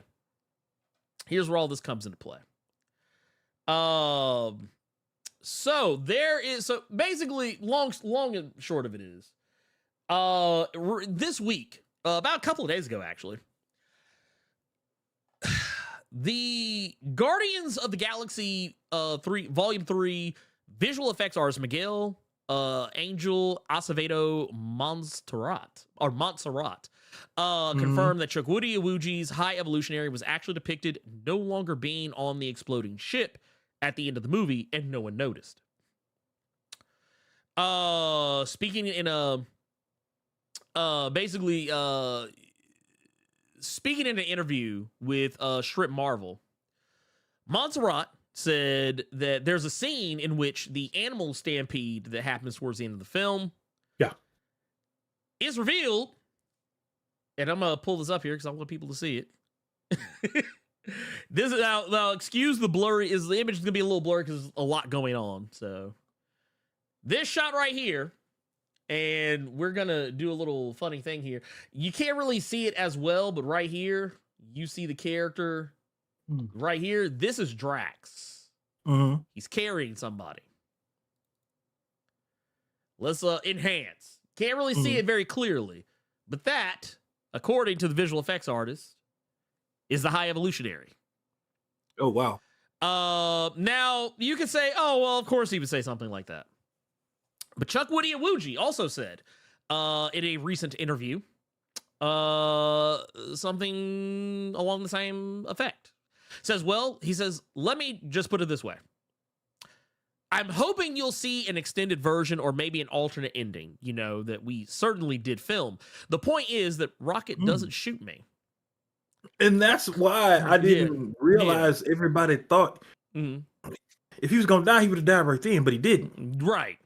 But Iwuji goes on to say, says, they make a point of saying, why don't you kill me? And he says, no, I'm not going to kill him. And you don't actually see me go down with the ship, so I'll just leave it at that. This has been a rule as old as time. If they don't die on the screen, off-screen deaths are not deaths at all. if they not dying where you can visibly see it, they're not dead. No. But I think that's I will say, I do definitely think that's a pretty cool thing because I like the character. A lot of people are already saying that Iwuji is already probably running off to James Gunn's DCU, will probably not come back to reprise the character. But I think that's not exactly the case. I'm pretty sure if Marvel said, hey, we want to bring you back because you were so well liked and put you in something else, I could easily see him coming back and maybe even coming back with some upgrades. I don't know if it'll be anytime terribly soon, but I would like to see his return as a character. I thought he was a really solid character. He by my estimation, he got his point across as a villain. He was very much unlikable, but in all the right ways. I was ready to see him catch a fade, by the time he caught it, and I thought he was treated accordingly. I felt like the thing is, and this is something I feel Marvel is always too scared to do. They're too scared to let villains be unlikable. They're always trying to make villains redeemable in some way. Like they're always trying to, this guy's a bad guy, but hey, he likes puppies. Like, no, let the bad guy be a bad guy. And one of the things I liked about this one is they let the bad guy be a bad guy and didn't kill off a bad guy, which is what they're known to do in these freaking movies. Like, I love, this scene right here is probably one of it's not the most memorable line in the movie, but just the way he delivers the line in this shot where he's saying, incinerate them. He's just I love the way he just looked back why girl, we are villains here. What do you think we do? Yeah, it was so just, what you think we gonna, it was so dumb. Damn. The way that he carried himself in the film, I could tell, for one, he was having a good time. For two, that he took the role seriously. He wasn't, he was kind of a mustache twirling villain, but honestly, that's not always a bad thing. Because he was a mustache twirling villain who got shit done. He did stuff. It wasn't like he was a mustache twirling villain that didn't amount to anything. You know what I mean? Because I could make the case that if you go back to some of Marvel's earliest villains, that's what they are. They're mustache twirling villains who don't even really accomplish anything. Go back to everyone's precious Iron Man 1 and tell me how much you remember about the Ironmonger. Tell me how much you remember about the Ironmonger. Tony Stark built that shit in the cave with a box of scraps. Tell me how much you remember about Iron Man 2's Whiplash Whiplash / Crimson Dynamo. That's what I remember. Is that bullshit from the trailer? Right. You jumping rope. Wait a minute. Wait. And bird. I want my bird. I forgot about that part until you said it. Yeah, I remember more about Justin Hammer than I remember about about Whiplash. I'll even take, even though I know, Carter, you say I don't think you're a huge fan of this movie, but I'm a huge fan of First Avenger. I think it's a very underrated movie. But even Red Skull, while the original Avengers or the Cap movie? Cap movie, First Avenger. Oh, okay. Captain America, First Avenger. No, I thought you meant the first Avengers. No. I'm talking about Captain America, First Avenger. Gotcha. I like Red Skull in that movie, and he does do some pretty villainous things, kind of along the same lines as what Chuck Woody Iwuji is doing with the High Evolutionary. However, I feel like Iwuji improved upon what Red Skull was doing, because I felt like, he was a despicable guy that, he has no redeeming qualities. He's a freaking Nazi, for Christ's sakes. But at the same time, I was like, man, I wish that Marvel today existed back then, because I feel like if the same people, the same creatives are getting Marvel to handle characters, like if a James Gunn was there to do or to adapt your Red Skull, I feel like he'd have taken it a little bit further that would put him in the same territory as this performance. And I always felt it was kind of a missed opportunity that we don't see Red Skull more often, other than in, Avengers, Infinity War Endgame. But it's not even the same actor. It's a completely different actor by that point. And I also like that they improved the visual effect on his face. That was actually a lot better too. That said, I thought this was really cool. I thought it was a really cool little detail because honestly, I assumed that he was not dead because, as Carter said, we didn't see a body. We just left him. But I never realized they actually picked him up. Yeah, that part I did not know. That part I didn't see. I did not know. Like, because I just assumed, they're going to just I was like, he's not going to kill him, but they're going to just be like, hey, if you get off the ship, you get off the ship. If you don't, you don't. I kind of figured that was what they were going to do. But no, and it makes sense considering what they did with Adam Warlock. Adam Warlock effectively damn near killed Rocket. And they're like, nah, you can come hang out with us. Like, I'm not expecting, a Guardians 4 where he's hanging out with the group and being a part of the team. I don't think we'll ever see anything like that. But I definitely think that, he's going to go off to do other things. I wouldn't mind seeing him go over to, like, the Fantastic Four or X-Men side of things. I think that'd be cool to see him over there as a villain in that respect. But yeah, that was a cool thing. I thought it was interesting. Not as much to go with on that one, but I will definitely say it was a nice little reveal. Nice little reveal there. Let's see here. Oh, hey, we got one here from the homie Beta Boy. For those that don't get the reference, just look up Jesse Lee Peterson and you will find out why. You know who Jesse Lee Peterson is, Carter? So he was a black conservative who was like a Trump supporter back when it was hot for black people to be Trump supporters. But he was very anti-gay, very anti-LGBTQ. Oh, this dude. And then it turned out. Okay, I know who this is. Then it turned out he was gay. Like he was just trying to hide it. Like turned out he actually had whole husband. Yeah, I've seen people that have debated with him.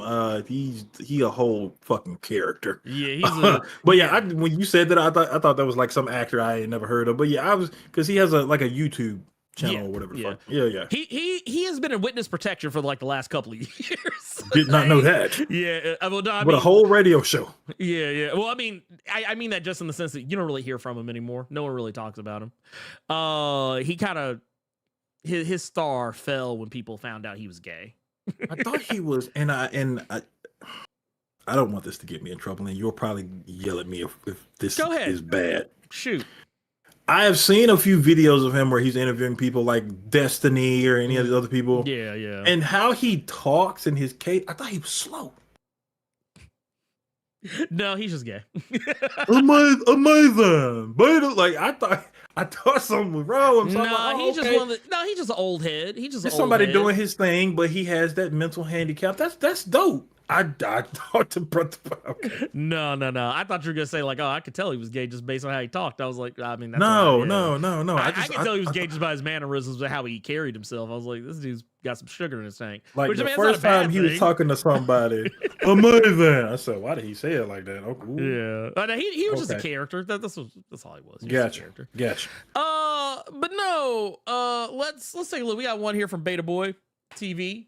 The homie right here says, I'm late. Here's some love with the 1999 super chat. We appreciate you, Pimp. Thank you for that.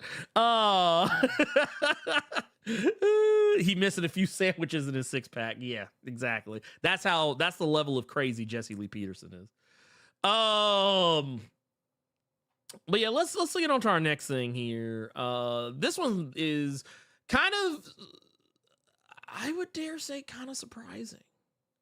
So we know that the because we talked about this a few weeks ago, Carter. You may remember. We talked about a new, like, I guess this would be the second reboot. It's the second reboot of Hellboy. For those who have not been keeping up. So a new Hellboy was announced like about 6 or 7 weeks ago. Mhm. Yeah, about roughly 6 or 7 weeks ago. Which, you know, to be fair, and I think you and we talked about this before. Yeah, we had the original Hellboy movies with Ron Perlman. Ron Perlman. Yeah.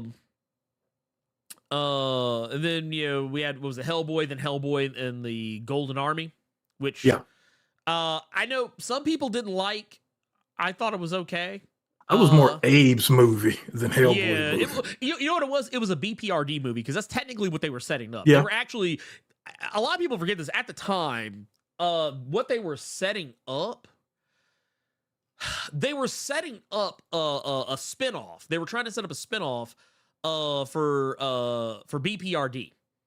For those who know, that's the actual organization that Hellboy works for. And for one reason or another, they I guess because Hellboy didn't perform. It didn't perform on the level that I feel maybe they would have wanted, maybe, give or take. But yeah, if you go back and look at it, the movie was very largely focused on Abe Sapien, the second movie. The third film was more of a direct Hellboy vehicle. Honestly, I feel like the movie probably would have done better with expectation had they called the second movie Hellboy in the BPRD, because I feel like people would have been more prepared for it to not be entirely about Hellboy, if you get what I'm saying. But that said, we know that the new movie, which was, like I said, very recently announced, that the movie was going to have the uniqueness in that Mike Mignola, the co-creator of Hellboy, was going to be more directly involved with it as a writer. We talked about this. Pretty extensively, not too terribly long ago. And what I found very funny about this, what I found very interesting about this is the actor in question is Jack Casey. Some of you might remember him. He was Black Tom Cassidy in the Deadpool 2 movie. He was basically the butt end of a joke. But guy's a great actor, great character actor too. I wouldn't use Deadpool 2 as a measure of his acting ability. I would maybe look at something that he's done like The Strain, which is a better representation of his work. But that said, the movie is already done filming, Carter. Yeah, I'm kind of sad because I feel like the problem with the last Hellboy, it wasn't Hellboy. I liked Hopper as Hellboy. No, I did too. I liked Hopper Boy. Or Hell Hopper. We do call him Hell Hopper. There you go. Nah, because that makes him sound like he's a part of fucking Hydra. Yeah, probably. But no, I liked it. I actually liked the Hellboy reboot. I think that was something you and I talked about. We talked about this. We didn't hate the movie. It just my biggest problem with the Hellboy reboot is that it's like, didn't we already do this story? I was like, I feel like we already played this story in the first movie. Like, I feel like if you were just going to do this, just do a threequel with a different actor or whatever. Yeah, it's not that big a deal to me. It's a dude and some makeup. I don't associate Hellboy with Ron Perlman the way a lot of other people do. But yeah, here we are.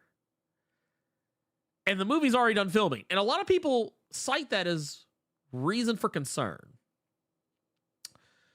7-week filming schedule is not unheard of.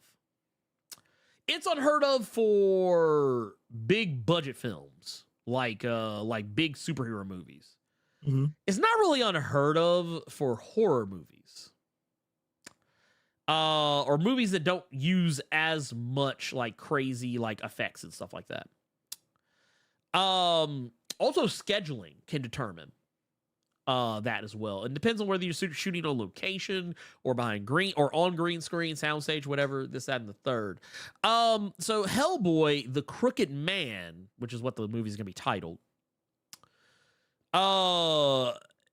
This is an adaptation of the same Eisner award-winning comic. And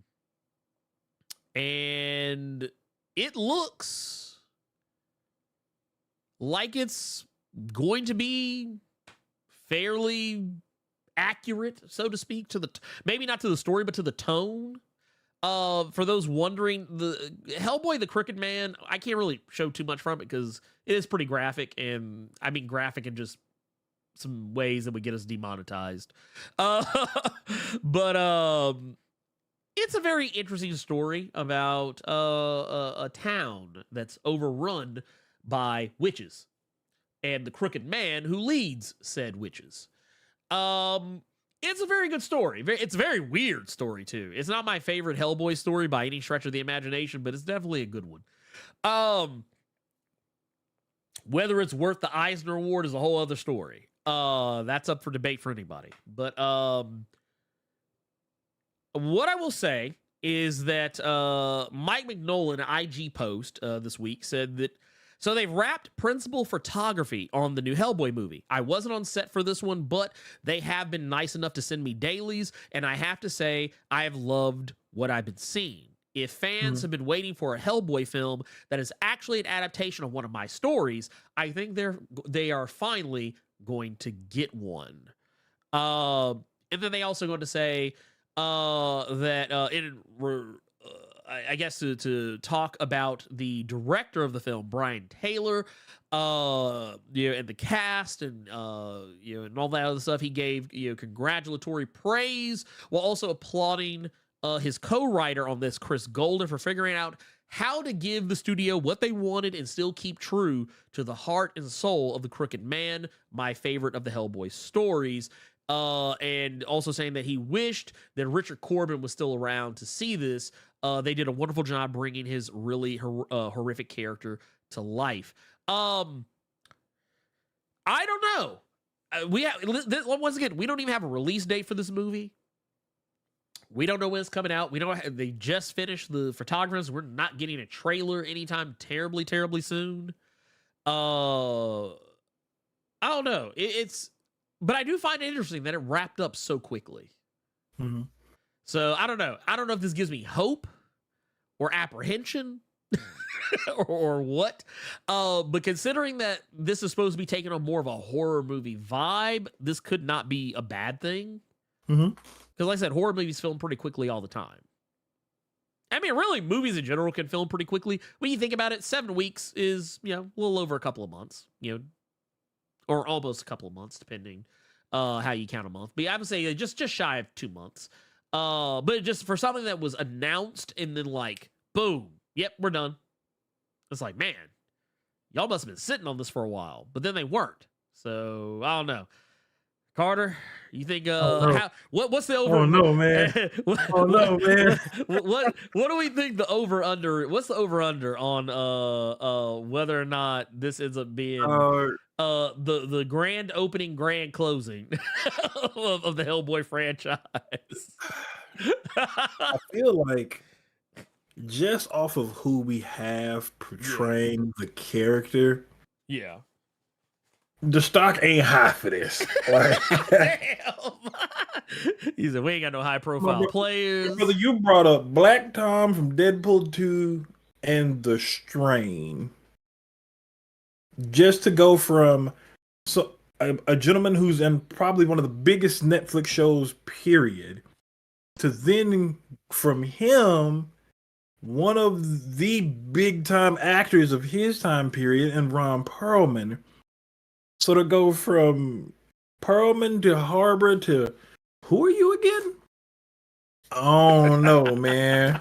Oh no. It's gonna be interesting. It's gonna be interesting. That's what I'll say. I'll say that much. It's gonna be interesting. I mean, I have the same apprehension you do. And I'm a huge fan of Jack Casey. I think he's a great actor. But yeah, you are losing some name recognition value. Because I thought that was what the previous reboot had. Because I was like, man, David Harbour, you're actually getting this dude when he's like literally riding high off of Stranger Things. Like, I'm talking about his star. Like, not only that, I think, because at the time, I think that, when did that movie, I think, was he already announced, I think, to play Red Guardian and Black Widow by the time that movie was like on the way out? So yeah, you got this guy whose star could not be higher. Mm-hmm. And you're like, nope, we're just going to completely distance our... Honestly, I know this isn't the move that a studio of this magnitude would make, but if it were my money, I just would have made a sequel and been done with it. Y'all gonna go see that shit? Man. You just make the shit look good. Like you can... Because video games do it all the time. Mm-hmm. A video game comes out, it's aight or just like mediocre. Mm-hmm. And then they come out with a sequel that everybody loves. I like to use I use Mass Effect as an example. Because first Mass Effect is mediocre as fuck. I dare someone to tell me otherwise. But you know what ain't? That second game is off the chain. That second game is a night and day difference. Infinitely better than the first game. It has to be going to a streaming service. Because yeah, I've been seeing a lot of these films up here early. Mm-hmm. White Man Can't Jump, the Dead it's House already Party. On Hulu. Oh, it's a Hulu original, but yeah. But okay, that's my point though. Like, okay, Expendable. I saw the new Expendables to come out. Folks, there ain't even the fucking trailer for that thing yet. But I like, was say, yeah. You say you saw it? I was like, dude, yeah, it ain't even out. Like when you said it, I was like, oh man, this must be coming out in a couple of weeks. And it was like, it was ain't out. No, it's the test screening thing. So I'm seeing the test screenings of. So yeah, Expendables 4, that House Party reboot, hot garbage. You and I were talking about the White Man Can't Jump and the color. They doing a color purple fucking remake and stuff like that. My point being, I'm going to see these films in theaters, like what you bringing up, White Man Can't Jump. That was something I went to see in a theater. That went right to streaming, so it went right to Hulu. Yeah, they counted. So I'm Hulu thinking original. With this, I just don't think anyone may have said anything yet. But this got to be going to some fucking streaming service. Like it's gonna go to like HBO Max or Netflix or some shit. With Black Tom being Hellboy, this got to be some kind of limited series, some such shit. Yeah, no, I feel the same. I feel like this is gonna wind up on somebody's streaming service. Got to. I don't think this is gonna be an Evil Dead Rise situation where it's gonna go from the streaming, but nope, we got a lot of faith in it. Put it in theaters. Well, I don't think we getting that with this. Well, yeah, because like you were talking about test screens and stuff. Like I think you and I actually had this conversation. I remember I was like, damn, dude, I'm already seeing reviews for Evil Dead Rise. That movie didn't come out till like 2 or 3 months after the reviews started coming out. I was like, because I got hyped when I started seeing like YouTube channels and stuff doing reviews for the movie. I was like, oh shit, now I'm going to go see this weekend. And then next thing I looked up, I was like, oh yeah, this movie don't come out for another like month and a half. And I was like, what? I was like, y'all putting the reviews out this early? Y'all didn't think to put a review embargo on this? Well, I guess they wanted to build up hype. And now Evil Dead Rise is on video now, but I mean, it went to movie theaters and performed, by my estimation, fairly well. But yeah, this is going to be a weird one. And if it's, here's what I will say. If it's good, I will say it's good. If it is bad, you probably will never hear me talk about it. Because I will very likely not bother. Like, it just, I don't know, man. I get concerned whenever a movie is announced, any kind of a project is announced, And within weeks of it being announced, and I mean, when I say when something's being announced, I'm not saying we saw a trailer. Like, it would be, I would feel the same way if, like, we were talking about Mortal Kombat earlier. Remember how, like, everybody's been talking about Mortal Kombat for, like, ever. Like, people have been saying, oh, Ed Boon's going to drop some heat here any day now. People have been saying that for 8 to 9, almost 10 months about that. But Ed Boon just let us know that it was real just, what, yesterday or a couple of days ago? Mm-hmm. Yeah, just a couple of days ago. Carter, would you be concerned if he was like, oh, yeah, and the game comes out in 2 weeks? Like, we haven't heard. Well, I mean, you wouldn't because you've seen it, but I'm talking about, like, just disconnect yourself. No, I don't even mean from from that standpoint. Yeah. I know that a lot of times when it comes, and I guess not really, but I know that with the video game stuff, they are normally working on one while working on another. Yeah. So that's why that would be fucking fire if that's what the case from a video game perspective. Let me use a better example. Example then. Okay. So yesterday, Dead by Daylight had their 7th anniversary stream. Yeah. They announced 2 games that are outside of the the main game. Asymmetric. They announced a single player story based game by Supermassive Games, and I forget the other studio, but they announced another game that's a PvE game. Yeah. Now, but it's all set in the same universe. Yeah. Now, the one by I don't know as much about the second one, but the Supermassive one, I know a little bit more about. But they literally just announced the game. They've not been working on it, like, to a point where they can show you anything. Like, it's kind of like when the GTA game leaked, and everybody's talking about how bad it looked because, like, it was, like, the wireframes and the graphics weren't great or whatever, because they literally just started working on it. Yeah. Like, it was, like, they'd probably been working a while, but it was still at early days development. Yeah, for films, it's a little bit different. It's cause for concern. Yeah, but in the case of that Supermassive game, if they announced the Supermassive game 2 days ago, and knowing what I know about it, knowing they don't have anything to show, and then like 2 months later, like, oh yeah, the game's out, it's ready, I would be concerned. Yeah, like I would be very concerned. But yeah, if it was a deal where, like, if Ed Boon said, yeah, we haven't been working, this is something we literally started working on 2 days ago, it's coming out like in 8 weeks, I would be concerned. Hell no matter how good that team is. That early access would be good and nasty. Look, let me tell you, I have paid to play early access games that are hot trash. They're hot trash when they came out, and some of them are still hot trash to this day. Darkest Dungeon 2. Yeah, I'll give you that. Like, right now, I'm a huge fan of The Forest, but I do not like Sons of the Forest. I do not. I'm not enjoying my time with it.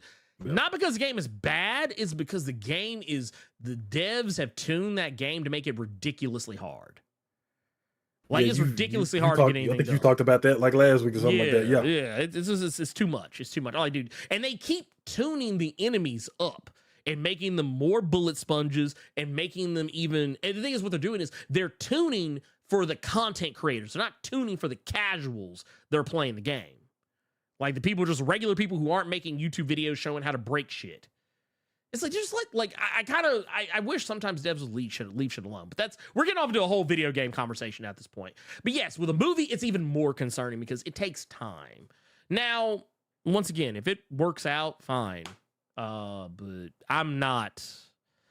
I want to be hopeful for this. Like, I was even hopeful with the casting because I like the guy. I like Jack Casey. But yeah, when you tell me the movie's already done, like, or not done, but like it's already done, like filming principal photography, that means pretty much the majority of like the stuff they need the actors for is done. Everything else is going to be like special effects, maybe going back for reshoots on little things here and there, and the other stuff. So yeah, I like, they'll probably have like, they might do reshoots for certain things and bring back in the main actors and stuff like that. But it's not unheard of, but doesn't happen as often sometimes. But everything else will just be like effects and touch ups and whatnot, editing, whatnot, and what have you. And with how fast they film this, I'm wondering how fast it's going to come out. Like, I have this sneaky suspicion, and this is why if anyone's wondering why I have this trepidation, is because, all right, so you filmed it in 7 weeks. Dude, what if this movie comes out in like 2 months? What if like 2 weeks I from will now keep we get you a trailer? updated because if I get a test screening for this, boy. Look, 3 weeks from now, Carter gonna hit me. He's gonna be like, man. You know what? If it does the white man can't jump stuff, because this is what you all don't know. Because a lot of the test screenings I go to here, they'll either tell you what the movie is or they'll just tell you what genre. So big time action movie from a really big studio, but won't tell you shit else. Right. White man can't jump. They let you know. They let you know everyone who was in it. And then a couple days went by, and then I got another email for it. This is who's in it. We'll give you a gift card if you come see it. If it's one of them, I'm gonna let you know. That look, and I'm gonna tell you right now, Carter's gone to a lot of these. Like, he's told me, like, he was like, man, yeah, gift card movie. Anytime, like, I think just about, I don't, and I might, correct me if I'm wrong, Carter. But I want to say just about every time you've told me about a movie that you've gone to a test screening for where they were like giving out gift cards to incentivize people to come see it. I remember just about every time you telling me about that, you said the movie was some hot trash. House Party, hot trash to me. Yeah. White man can't jump. It ain't touching the original. But I'm happy I got that $30 gift card right after. look, he didn't even say it was alright. He just said, "I'm just happy I got the gift card." You know, it was okay. It was fine. It was fine. Now Color Purple, I'm super strict. I'm not gonna sit through a Color Purple remake with Sierra, Halle Bailey and them. No. Oh Lord. No. Look, let me just say right now, no, I'm good. I have a hard time watching the original Color Purple. I'm good. You don't want to see it, but brother, Sierra in it. I'm good. I'm good. I appreciate it though. But so yeah, it is what it is. Let's move on to our actually I think I don't let's see. Let's see what we got going on here. Let's see what we got going. I don't think we have anything else. I don't think. Oh my goodness. Lord have mercy. I didn't see it earlier. We got a lot. We got Let Me City is Black. Gifted 5 Blerd Club memberships out here, hooking up Mr. January, Frank Gleason, Baby Toshiro, Urban, Princess Wrong Styles, and Cornelius Samuel. Man, thank you for hooking them up with that. We appreciate that. Let's see here. We also got the gearless one. The gearless one coming in hot. Mode. With the max damage. Says it's my ninth congratulations. It's my 9th wedding anniversary. I love to hear stuff like this. It's my 9th wedding anniversary. Anniversary. Yes. Says so I will catch the replay later, but wanted to show my appreciation for you both. Just thank you. It's been a great few years now, and it's just getting to the greatness that we all saw long ago. Looking forward to your growth. Hey, I appreciate you. And I want to say thank you for just the awesome love, support, and I will also say the belief, because I don't talk about this very often, but more often than not, and I would even dare say bordering on fairly regularly, John the Motor hits me up a lot to just say, hey man, really proud of what you're doing, really appreciate what you're doing, so on and so forth. And just sometimes like there'll be days where like I'm just kind of like, man, I don't even know what the hell I'm doing. And I'll see that and just be like, man, dude, you know what? I'm on to something. I'm just gonna let's stay the course. I just want to say shout out to Gearless Mo out here, just keeping it. Hey, keeping to it 9 more. Nine more. Hey, look, hey, once you get to 18, no more playing the pull-out game. Just strictly slow dances and Johnny Taylor. Just leave it at that. Once you hit 18 wedding anniversary, Johnny Taylor, maybe some sparkling wine, maybe an episode of Different World here and there. Touched by an angel, walk a Texas Ranger. It's time to sit down now. Yeah, that's about to say you watch it in the heat of the night. Stop. be watching old episodes. Actually, you know, it'll just basically be like watching the television shows that were on when we were growing up. Like you just be going back and watching old episodes of Steve Harvey Show, watching Moesha. You done told my business right there. But no, shout out.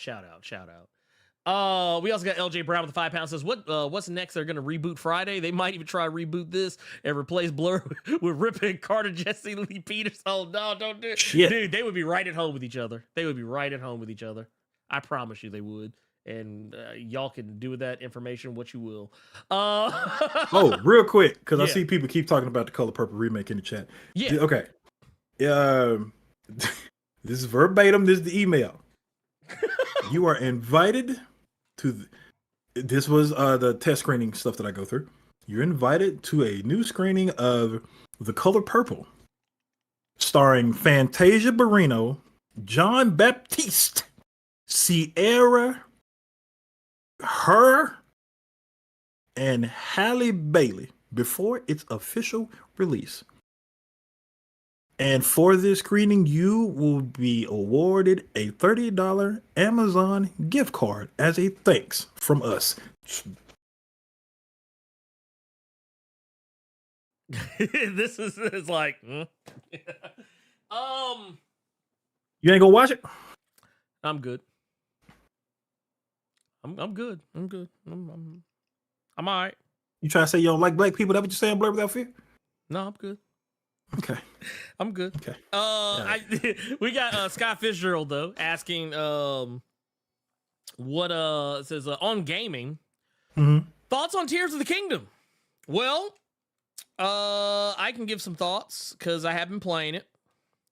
Matter of fact, it's what I got on here. You can probably barely see it because of the lighting, but here I'll do that so y'all can kind of see a little bigger. Yeah, that's what I'm playing right now. So yeah, I've been enjoying it. I've been enjoying it a lot. Yep, Carter, he playing it right there. Let's see here. Let's get go hold up again, Carter. Show him what's what. Yeah. This camera is awful. Oh yeah, dude. It is. Hey, it is what it is. But no, I Carter and I can both share our thoughts on it real quick because yeah, I've been enjoying it. I've been having a great time with it. I can't say I'm not enjoying it because I've been playing the hell out of it. I think let me pull this up. I want to see what my how many hours. I want to see how many hours I've got on this bad boy. But yeah, so what I will say is the problems I've always had with Zelda games. Yeah. Those problems are still there. Those problems are still there. This is only my second Zelda. Breath of the Wild was my first. Let's see here. It's not telling me how many hours. It's not telling me. Yeah, it's hard to find that shit on the Switch. Well, mine is. You have to not. You know what? Let me try this. Let me try this. Let me do it this way. I am going to close the game because basically it'll be like, oh, it's telling me that I first played this 7 days ago or something to that effect. Yeah. Well, while he was doing that, mine's really quick. I'm enjoying it. I'm enjoying the game. I think it can be overwhelming with a lot of the shit that they throw at you. That's something that I was talking to Ernie about how he felt about it. But I'm enjoying it. Someone said to me that they felt like it was kind of like a Souls game where you just going around, dicking around, and just making your own adventure kind of deal. You know where you're supposed to go, but you could do everything else. And that was what made me play Breath of the Wild, and that's what's making me play this one. I don't like the fact that shit was $77. That's another thing I told Ernie. Nah. I don't like the fact that it was a hard 70 up here, but yeah, I'm enjoying it. That's really all I've been playing. I can't find my hours on it, but I know for a fact I've put at least 30 hours in this game already. I got it last Sunday, and I've been playing it ever since. Like I know I have it on good authority that I've been I've put at least I've put at least 30 hours on this jaunt already. It's the reason why y'all, I mean, technically y'all got a pretty decent output of videos from me, but why some of them didn't come out on the time when I normally would have put them out. Because I was playing that motherfucker. But no, I like it a lot. I love Ultra Hand and the fusibility. They're great. Especially once you get the auto build later down the road, that's great. Ascend and Rewind though changed the game for me because I've used that to say it, because we both do it. Because I just did it in a shrine. Say it. Oh, what to jank my way to Okay, through a puzzle? Being PC about it. Bet. Yeah. Rigging my way. Yeah, exactly. Yeah, just putting some shit together, just slapping two things that don't go together and making something out of it. Yes, exactly. That's exactly what I've been doing. Yeah, it's been fun. And a lot of times I'm not even really following the main story. I've just been walking around doing stuff. Like I was telling Carter, like, cause he asked me if I finally went through the Wind Temple, which is technically the first temple you're recommended to do, I think. I'm there, but when I unlocked the fast travel for it, I immediately went and started doing other stuff. Because I just enjoy walking around in the world, like gliding around. I've been like stockpiling all the gear. Like I got the full Fierce deity armor set. I got the Hylian shield. I'm literally like on the verge of getting the Master Sword, and I haven't even completed the first temple. I've been doing shrines, built like I have 2 full rings of stamina, and I think I got 8 or 10 hearts, and I'm good. I'm just trying to build character up. You know what I'm doing? I'm treating this like an epic. I'm not going through the story to get better.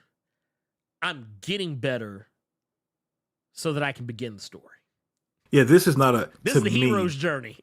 Well, not even that. This wouldn't be something that I would stream. I would want to take all my time with this, especially considering that shit was $77. I'm getting my $77 out of that shit. Oh yeah, no, that's why. Like the other day when my kid asked me, like, "You've been playing this game a lot," and I was like, "Yeah, I spent a lot of money on it." So you goddamn right, because she doesn't get it. Like she's used to playing she's used to either having games because I have them because we game share on PlayStation and on the Switch, and she's used to having because she plays Roblox more than just about anything else nowadays. So she's used to stuff just being free and she can just play whenever she wants to. I'm like, no, I put money on this. So you best believe I'm a put hands on this game, 100%. Exactly. Gilla said it. Exactly. That's exactly what I did. Here, let's move on here. Carter, do you have a recommended for this week? Well, I finally get to recommend it because this was kind of a slow week. This series is actually 2 issues in right now, and I think it's going to actually, again, surprise people like it surprised people last week with Nemesis. I think it's from Dynamite, actually. Let me confirm. Yes, it is. It's from Dynamite. It's called Disney Villains. Oh, Scar? Scar. Okay. Scar got his own book, and it's a prequel to the movies, just showing all the things, all the chess moves that he did to get to that point. If I gotta see in comic book form Mufasa catch it, I don't know how I'm gonna take it. But it's actually a really solid book. I'm not gonna lie to you. Writer is Chuck Brown, who I would hope a lot of y'all know. So it's really good writing here. Yeah, it's really good. You surely is. That was one of the reasons I even thought to actually read the book. But again, it's a prequel to the first movie, just showing how he met the hyenas, how he did certain things, how he had some of the ideas that he had, just to show you where he was at to get to the point that he did. This is not like a villain thing where it's trying, what we were just talking about earlier, where it's trying to give him some redeeming qualities. No, Scar's still a prick, but really, really solid book so far. Okay. Really good writing, and just seeing how he got to that point is going to be a fun read. Okay. Mine is gonna be yeah. It's gonna sound weird considering everything that came out this week, but just it was something I just recently read. So Okay. and I actually really liked it. I think you won't, but I really liked it. Fantastic Four #7, which is technically the 700th issue. Damn. Of Fantastic Four ever. It's a legacy numbering 700. But yeah, #7 was really good because it was basically a humbling moment for Doctor Doom. Humbling moment for Doctor Doom. Okay. For those that are not familiar with what's going on here, I think I did a video about this, talking about what Reed Richards did, sending the Baxter building as well as the surrounding areas of the Baxter building into some weird place in time, and that it may take a year for them to come back, and that they can't. The whole idea of this is that they can't pull the Baxter building back. And the reason why this is big is because Valeria and Franklin are in the Baxter building, as well as Ben Grimm, the Thing, and Alicia's 2 adopted children, the one that's Kree and the one that's Skrull. They're also in that building. It also took away a bunch of people's family members that aren't even connected to the Fantastic Four. Anyone who was on that block when it got teleported got yeeted somewhere else in time. And the trick with it is that Reed said they can't use any method to go into the time stream and pull them back, because it could alter where they are and possibly make it to where they could never be found again. Or he said that they just have to wait for the building to come back. And Doom in this issue was like, nah, y'all got my goddaughter off somewhere. Nah, fuck all that. I'm going to get her. And this issue is basically Doom repeatedly going through the time stream, trying every way conceivably possible to undo what Reed did, and realizing whether or not he actually has the ability to do what Reed cannot. And while I did kind of spoil the fact that, you know, it's because I said it's a humbling moment for Doom, I didn't say why. So take that with what you will. It doesn't have anything to do with whether he could or couldn't. It's something else that happens in the issue that is a humbling moment for him. Has nothing to do with Reed Richards either. Or what happened with the building. Also, your favorite character is in this book as well, Carter. Maria Hill. Maria Hill features in an epilogue to this issue, and all I will say is SHIELD is back, baby. That's all I will say. But I like it because I like Maria Hill. I like that she's a terrible person. I like that she's actually a worse version of Nick Fury, because it just makes everything she does that much crazier. But yeah, I thought it was pretty cool. I'm probably gonna do a video on it later, just because I really like that issue. But we'll see how that plays out. That said, let's get into go ahead and start getting your questions. Wait, nope. Why are Lord, is he using Bing? No, I clicked on something and it did the, oh wait, nope. I hit too far. But no, it opened, like Microsoft, it does the whole like help thing. Like I accidentally clicked on one of them because it's been doing this thing where it pops up a help thing ever so often. And I clicked on it to get rid of it, thinking that it would get rid of it, but then it just opened up a Microsoft help window. But anyway, that's neither here nor there. Point of the matter is, we got questions from Discord. We're going to answer them. Let's see what we got here. Let's see here. Oh, this man. Lord have mercy. I'm not even going to, I don't even want to say nothing. Just let y'all know, John the Motor's out here. I almost don't even want to tell y'all nothing about it because it'd be too much. But just know that he out here living his best life. So that's all I'm going to say. He might have sent you the same thing, Carter. I don't know. But I'll tell you what, here, I'll do this here. Let's do that there. Okay. Well, send it to you. Maybe it ain't none of my business. I thought it was a question that got you. I'm gonna tell you what it is, because it's funny. It's funny to me, and it lets me know what I could have been doing. Oh wow.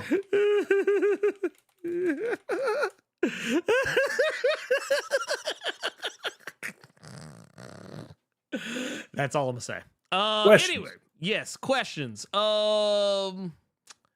Where is there it is. So we got one here from Piff Smith 15 says, with video game collaborations becoming more and more common, what is a video game and external property you like to see collaborate? A video game and Ooh. external property.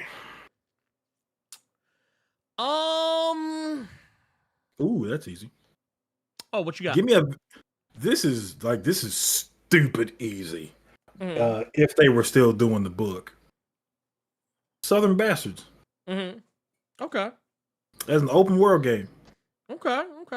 Could you like think of, because they do it with GTA and stuff like that anyway. So yeah, that's a real easy one. Could you imagine driving around in video game, driving past the damn Piggly Wiggly or Kroger? Oh my God. Boy, you lose your mind. I would. Dude, the fact that just saying Piggly Wiggly just Yeah. drummed up all kind of nostalgia.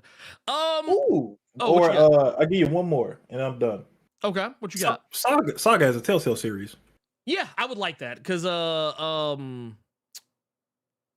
recently saw something for the Expanse Telltale game. Yeah. Because I kind of almost forgot about it, but I was like, but I saw something about it today, and I was just like, oh yeah, I'm ready for that.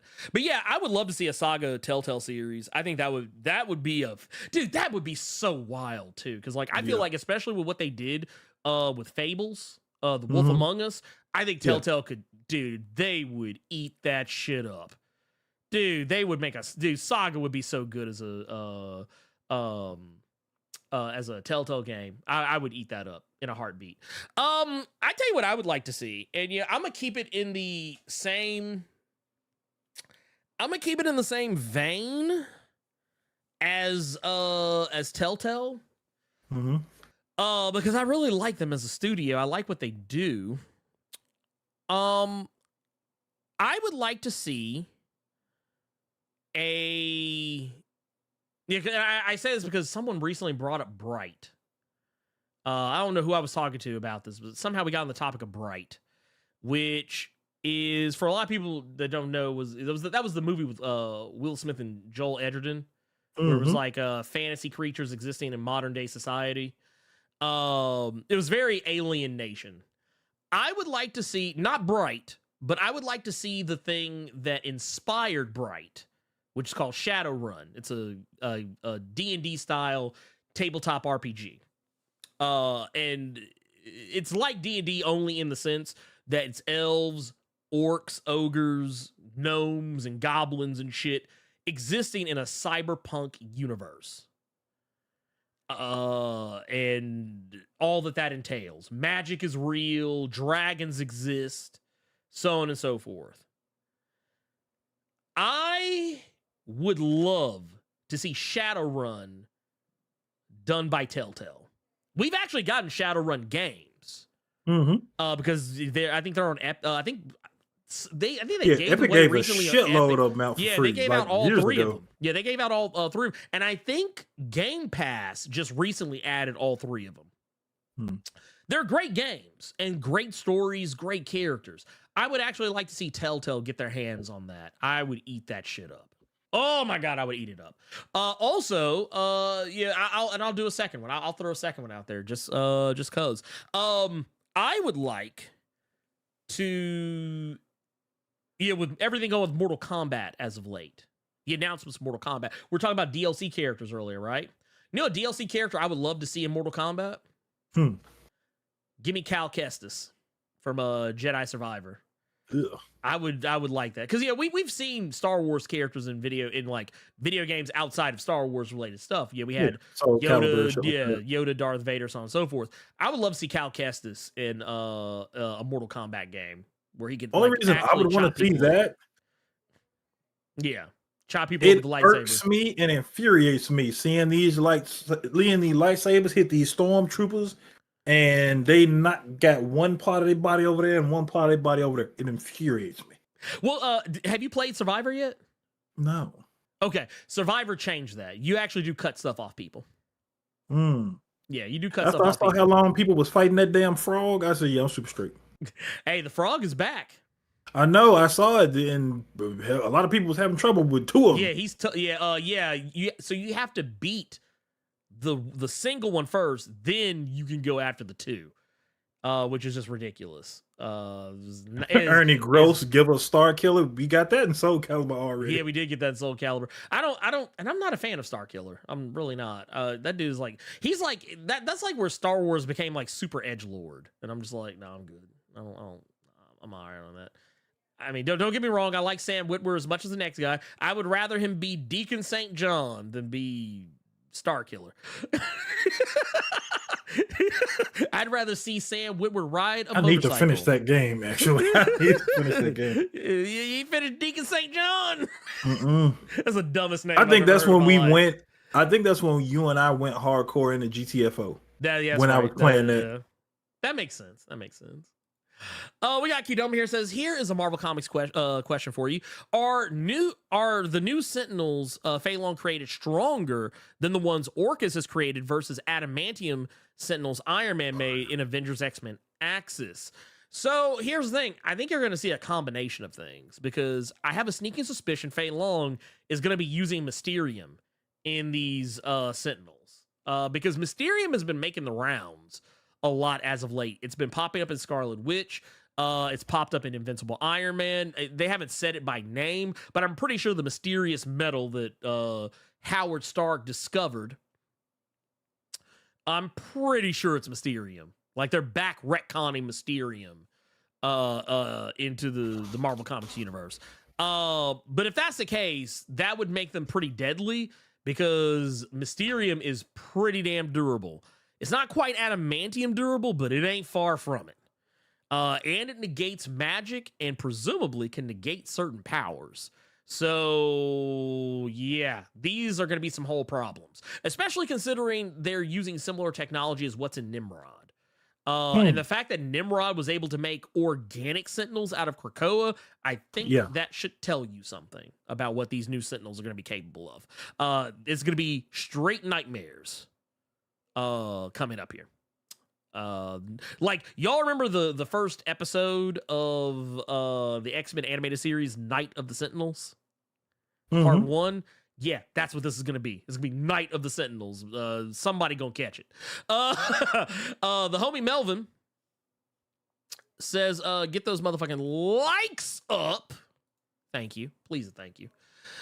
So here's the question. What are 3 pieces of merch, not comics, you are dying to have? Like, example, I want the Sword of Omen. Ooh. This is a gentleman right there. The Thundercats.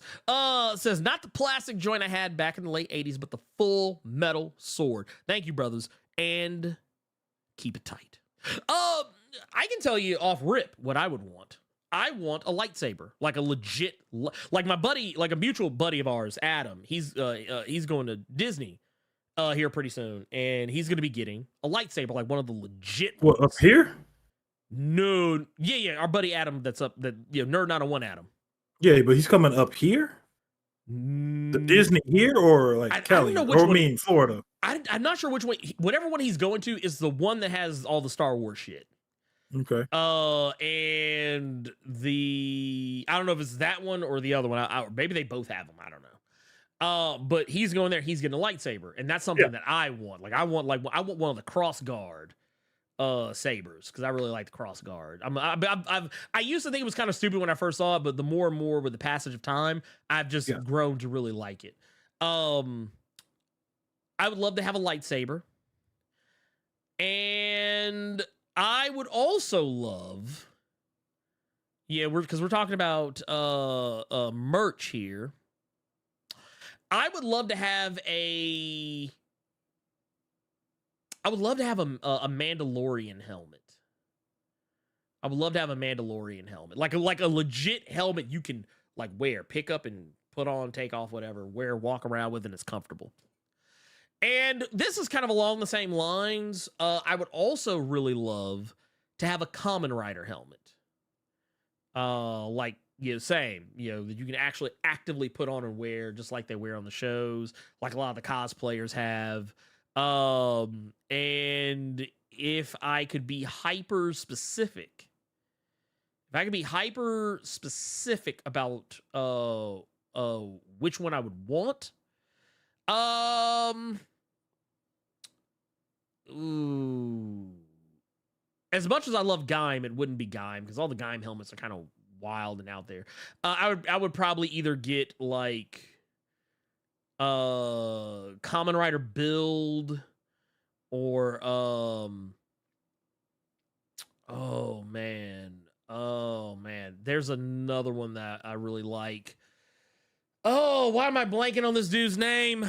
Oh my god, it's the crocodile one from build.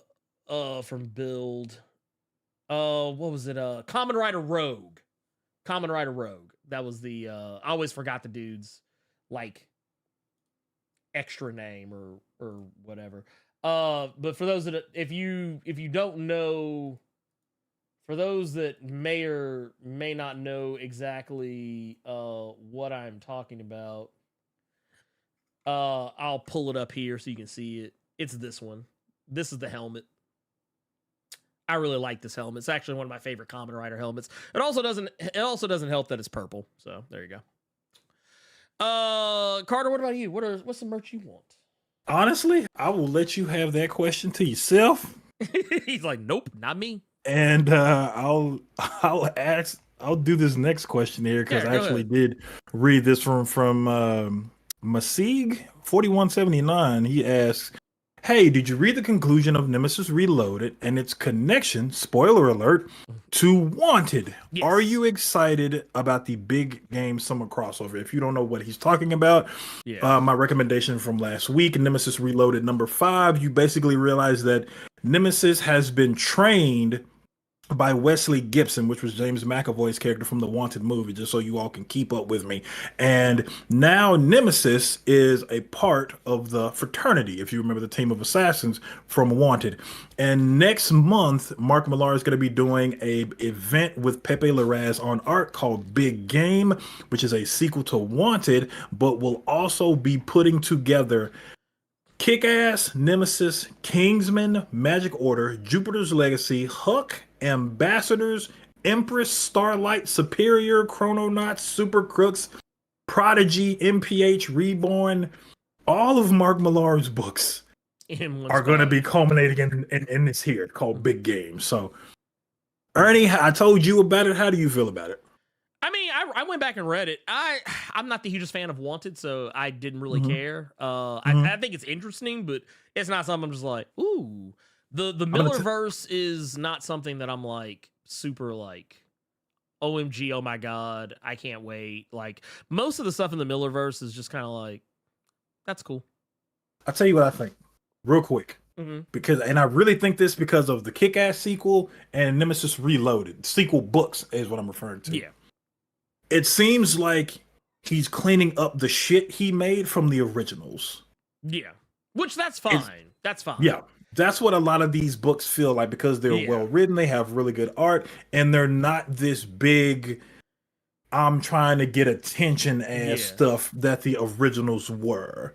Right. So I feel like that's what he's trying to do with a lot of these books is just, see, I can be a good writer, and that's why he's releasing them the way he is. Yeah, because I know some people didn't care for the Kick-Ass sequel. I actually liked it. I thought it was good. I actually liked it better than the original, if I'm being brutally honest. I feel, and if that's the case, like if he finds a way to make Wanted less problematic to me, I'll be like, okay, cool. Yeah. But it's not something I'm like clamoring for. I do think I think it's awesome that he's being very ambitious with this, because this is a very ambitious crossover. But I mean, the thing here is that I would be more blown away if it wasn't all by the same person. Like it's different with this than like say like crossover. Like where it's like a bunch of stuff that like is kind of a bunch of different folks' stuff. I'd be like, oh wow, but it's all his stuff. He owns all his own stuff, so it's like, yeah, well, of course he can do that. It's less ambitious to me in that regard, but I'm definitely interested. Man, And then we got this is number 5. Question number 5 yep, from this good is old number Ed Boy. 5 here. We'll save the last one. We got one more here. We'll save for next week. Yep. It says if you guys have already talked about this and skip it, but how about Al Ewing on Immortal Thor though? He stated that if Immortal Hulk was Old Testament, that Immortal Thor will be the New Testament. This shit is news Yeah, to I'm me. about to say, We should have talked about this. I didn't know about this. Yeah, I didn't know about it. If it was I know there was some solicits that got released. But I haven't looked at them, so that's why I have no clue about them. If it was something that like just got announced, I have no idea. But yeah, we'll probably talk about it next week if that's a thing, but I have no idea, so I cannot speak about it intelligently. So I will say, I guess, yeah, we will skip this question. We'll revisit this one. I'm gonna uncheck it and we will revisit it next week. We'll ask this way from Urban Princess Strong Style says, question of today, are there any similarities between the Quiet Council and the Jedi Council? No. The only thing that's similar, I mean, I guess there's one similarity, one and only one. And that is that it's a council, a ruling body that makes choices for the group as a whole. That's where it begins and ends. That's where it begins and ends. And also the Jedi Council can be viewed as the group as a whole. So yeah, that's kind of where that comes from. Yeah, so let's see. This was actually announced a few days ago. We'll talk about it next week when I actually have some time to look over and see what it is. It's not something I want to, because we're already kind of short on time. Yeah. I want to keep us in line. So yeah, we'll talk about it next week. That'll be put a pin in it. I'll make sure to have that question ready for us next time. And then I'm gonna go back because we also have questions in here that I saw. Let's go back here. Here we go. Says let's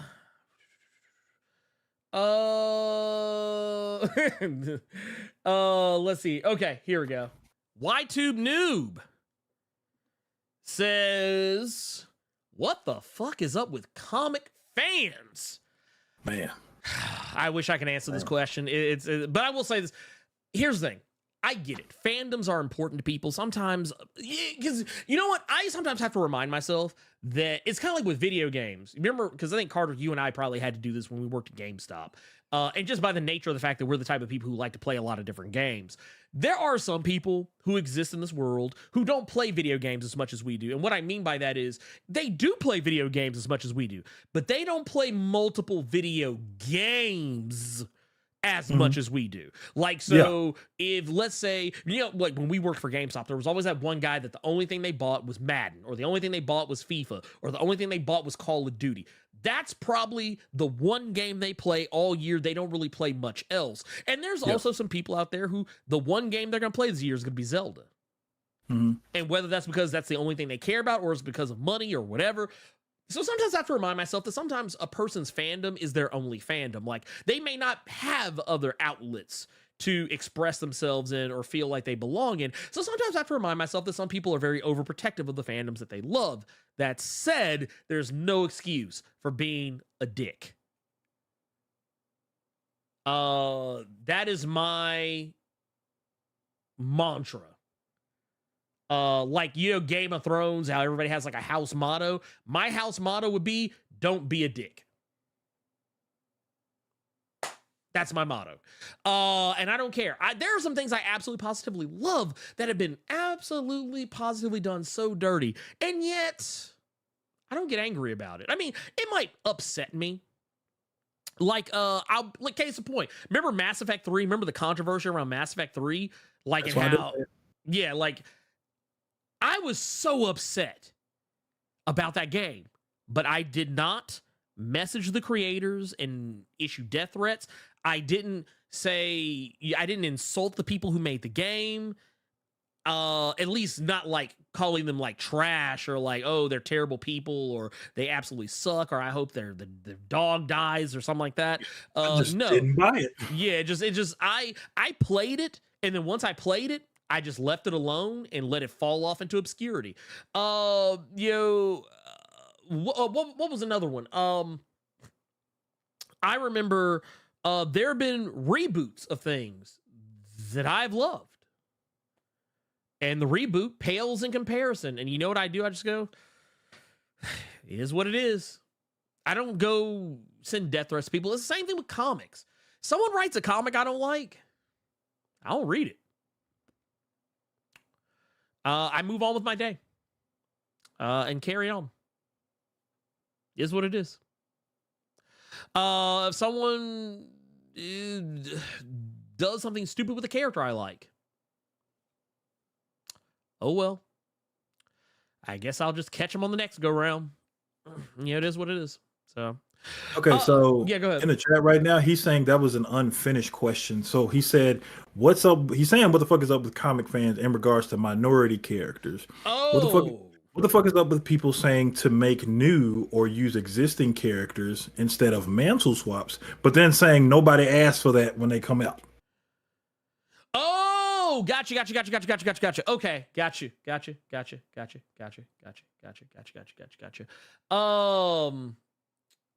Yeah, that is a thing. Me personally, you're damned if you do, you're damned if you don't, if you are a creator.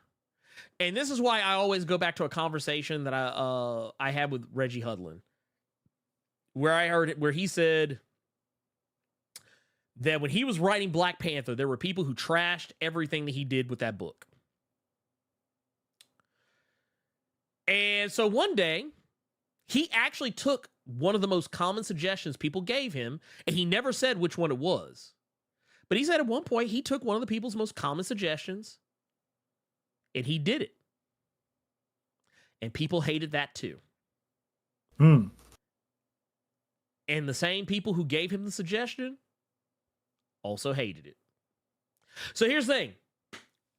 You make comics for yourself, not for anyone else. I mean, yeah, you do technically make them to be read by other people, but you're writing to tell a story that you want to tell, not a story that you want, not a story that everyone else wants you to tell. So that's why a lot of the times when you see these people out here saying, oh man, I wish they would just stop doing this. And here's the thing, the people who claim that they wish so-and-so would stop doing this, they're not sticking around to see if that happens. They just want something to complain about. And the people who are complaining, and those very same people who are complaining about, oh, nobody asked for this, when in fact they actually did, those people don't even matter, because guess what? 99.9% of the time, they're not fucking reading the comic anyway. They're just seeing the news about it and complaining about it anyway, because there are people out there in this world who just want something to complain about. I can't tell you how many times I've had people complain to me about comics they don't read. And not because they're not reading them because they don't like them, but because they're just actively not reading them anyway. They wouldn't read it even if it was good. They just want to bitch, whine, and complain. Those people exist. And I personally choose to ignore them. Oh, here we go. CT Cook says, question, Chuck Woogie was awesome in Guardians, but I'd rather see him stick with Gunn. What major DC villain or hero would you like to see him portray? Man. Man, that's a tough one.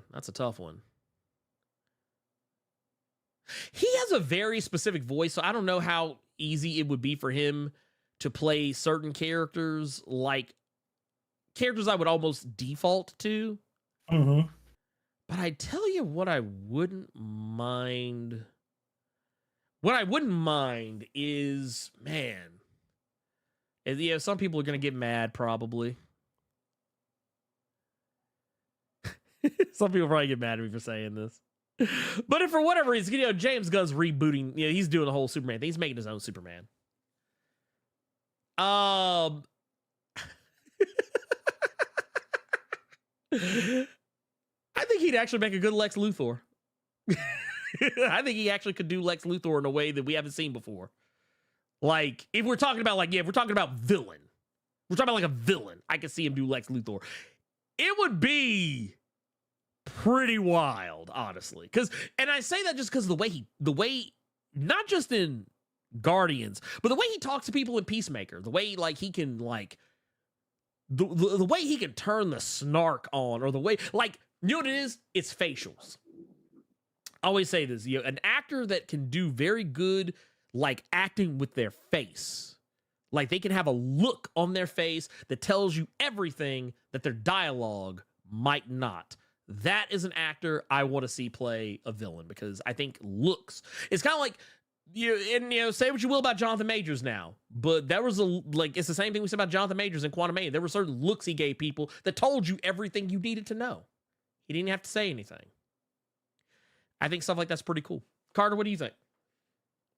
It's funny just because I was thinking Lex Luthor too, but the only reason I didn't say Lex Luthor is because the brother that played him in Titans, the what's that man's Welliver? name?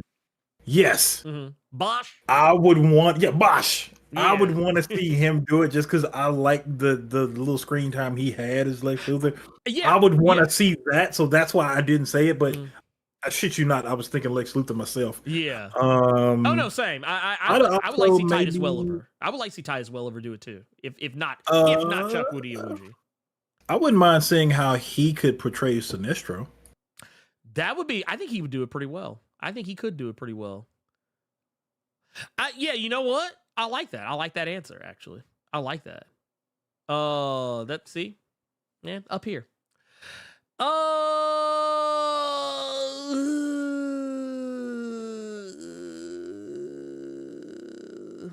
Let me see here. Really? What was up? The Elite X1 saying, by the way, speaking of Lex Luthor, the actor who played Abraham, Big Red on The Walking Dead, is going to be the new Lex Luthor on Superman and Lois. Yes, I knew about that. I did not know that. Damn, so they went from Tyrese to Abraham.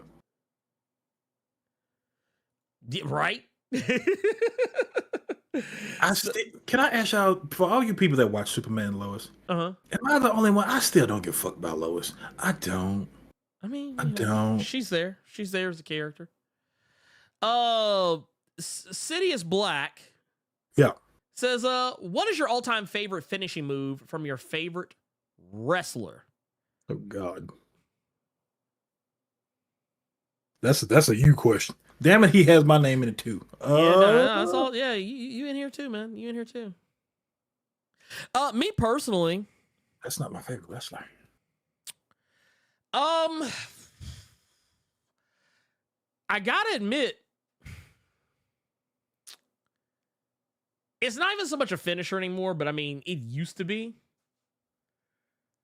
Now it's a move everybody does. So I guess super kick. No, the sharpshooter.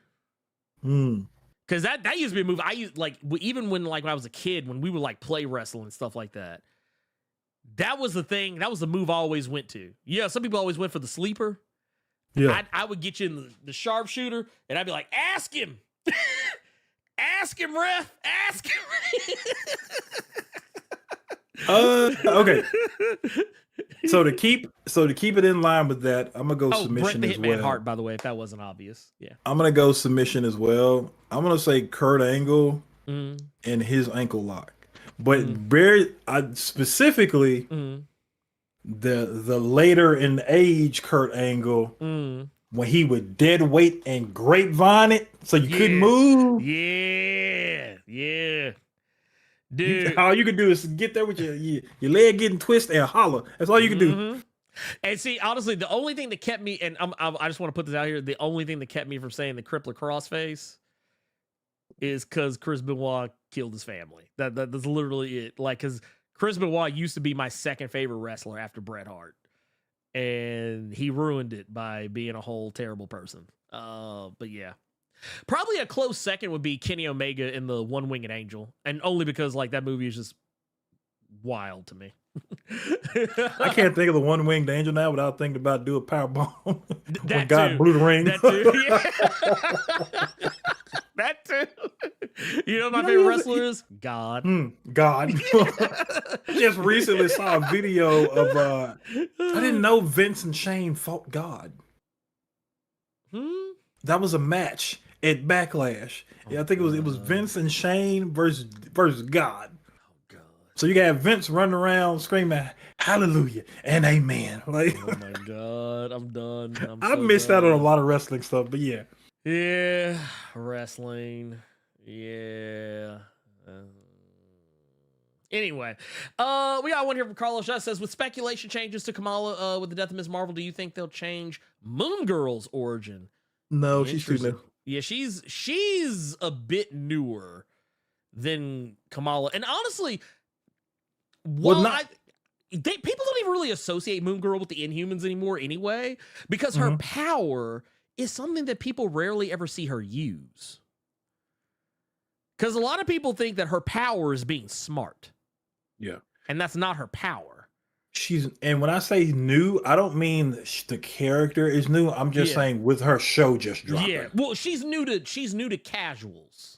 There you go. Yeah, she's new to general audiences. Like, to comic fans, she's not new. But to casual audiences, just casual people who the only thing they know about comics is the MCU.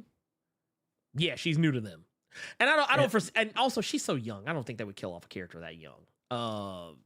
She's a kid. She's like in the show they aged her up, but in the comic she's like barely out of her tens. Got you. Yeah, she's like 10 years old max, maybe 11. Okay, real quick, Vampire Hunter Greg. I used to love Kurt Angle until I heard him say he doesn't like black people. Bro, that was a whole heel character. He was going on a wild tangent talking about he could tap out God. He could tap out Jesus. Yeah. Because the whole time, I know the promo you're talking about where he said he doesn't like the black people. He was breaking off a sister as soon as he went home. So yeah. But okay, the match, Ernie, was Vince and Shane versus HBK and God. No, I'm good. Anyway, moving on. Jerome with the question says, this will be the last one, says, with some of the MCU phase 5 and 6 movies being dark, magical, and mystical themed, does the big bad villain need to be one of the Hell Lords or someone else completely? This is why I think people have been bringing up characters like Lilith as of late in Mephisto as being like kind of secret background villains. That'd I would like funny. that. Yeah. It'd be funny because like I bet you I really wish Hellsome kicked off. Man, bruh. I bet y'all really wish Hellstrom did some numbers. Yeah, dude, don't nobody. I think that might be one of the shows that gets. I think that might be one of the shows, one of the 50 that's getting taken down when Disney Plus and Hulu merge. They said we don't need to talk about that. Yeah, no, we don't talk about Hellstrom. Hit Monkey did better numbers than Hellstrom, bro. Dude, MODOK. I don't hear nobody talk about Hit Monkey. Yeah, Hit Monkey and MODOK did better than Hellstrom did. Jesus Christ. But yeah, that's it. That's the show, y'all. Went a little over, but you know, it is what it is. I swear to God, you know, we're gonna get it back to how it used to be. We'll get it back to how it used to be. Carter, do you have anything you want to say before we head out? Everybody keep an eye out for me. This coming Tuesday, I'm going to be live on Twitch since a lot of you all have been bugging me about it. I'm going to be streaming that new Boomer shooter based in the Warhammer 40K universe, Bolt Gun. So, yep, keep an eye out for me Tuesday. I'm going to be playing that all day, and we're going to be talking about whatever DC books came out that week. So, yeah, that's all I got. Hey, so, I got some other stuff in the pipe that we're going to be, we'll send down, but I can't really say too much about it now. I got a lot of irons in the fire. Excuse me. Between videos and reading comics and playing video games and other, my actual like familial responsibilities, parenting and being a half-assed decent husband. On top of that, trying to also go back through my first draft for the script for my comic and all that stuff. There's a lot going on that I'll. Yeah, if one day y'all just don't get anything from me, it's not because anything happened. It's probably just because I've been stupid busy. Because I almost took this week off. I almost did. Just because I was so busy. But I'm gonna do as much as I can. But yeah, there may come a day where y'all might get just a video from me, even if there's a lot of stuff out that I normally cover. So I'm putting that out there. But yeah, just make sure you keep doing the same thing you've always been doing. Make sure if you haven't done so already, make sure if you haven't already liked the video or the stream that we're doing right now, go. Yeah, hey, that now's a good a time as any. Now's as good time as any. Because we got over 200 people in here and under 200 likes. So yeah, hook that up, man. It would be really awesome of you if you did. If you've not already subscribed, hey, hit that button. What are you doing? What are you waiting on? Let's do this. And also, if you are listening to this, once again, if you're listening to this on Spotify, Amazon, so on and so forth, in podcast format, make sure you leave a rating, and that really helps us out a lot more than you may or may not imagine. Oh my God. I see somebody here put a last minute super chat talking about, can we talk about Jerry Springer's black kids? I don't know anything about him, so I don't even know what it is I can talk about. I don't even know what there is to talk about with Jerry Springer's black children. Call it cheering. Yeah, I don't know anything about him. I don't keep up with Jerry Springer like that. I mean, I know he passed away, but I mean, I don't. I'll be following him like that. This is news to me. I did not know, so that's all I can say about it. But yeah, anyway, we are getting out of here, and we will catch you all next time. I hope that everyone remains having a happy, wonderful, safe, great, beautiful weekend. Thank you all so much for those of the lurkers, chatters, super chatters, channel members, patrons, everyone who supports the channel. Thank you all so much for your support for Carter Presents. I am the Blerd without fear, and Amazing Spider-Man, you can go to hell.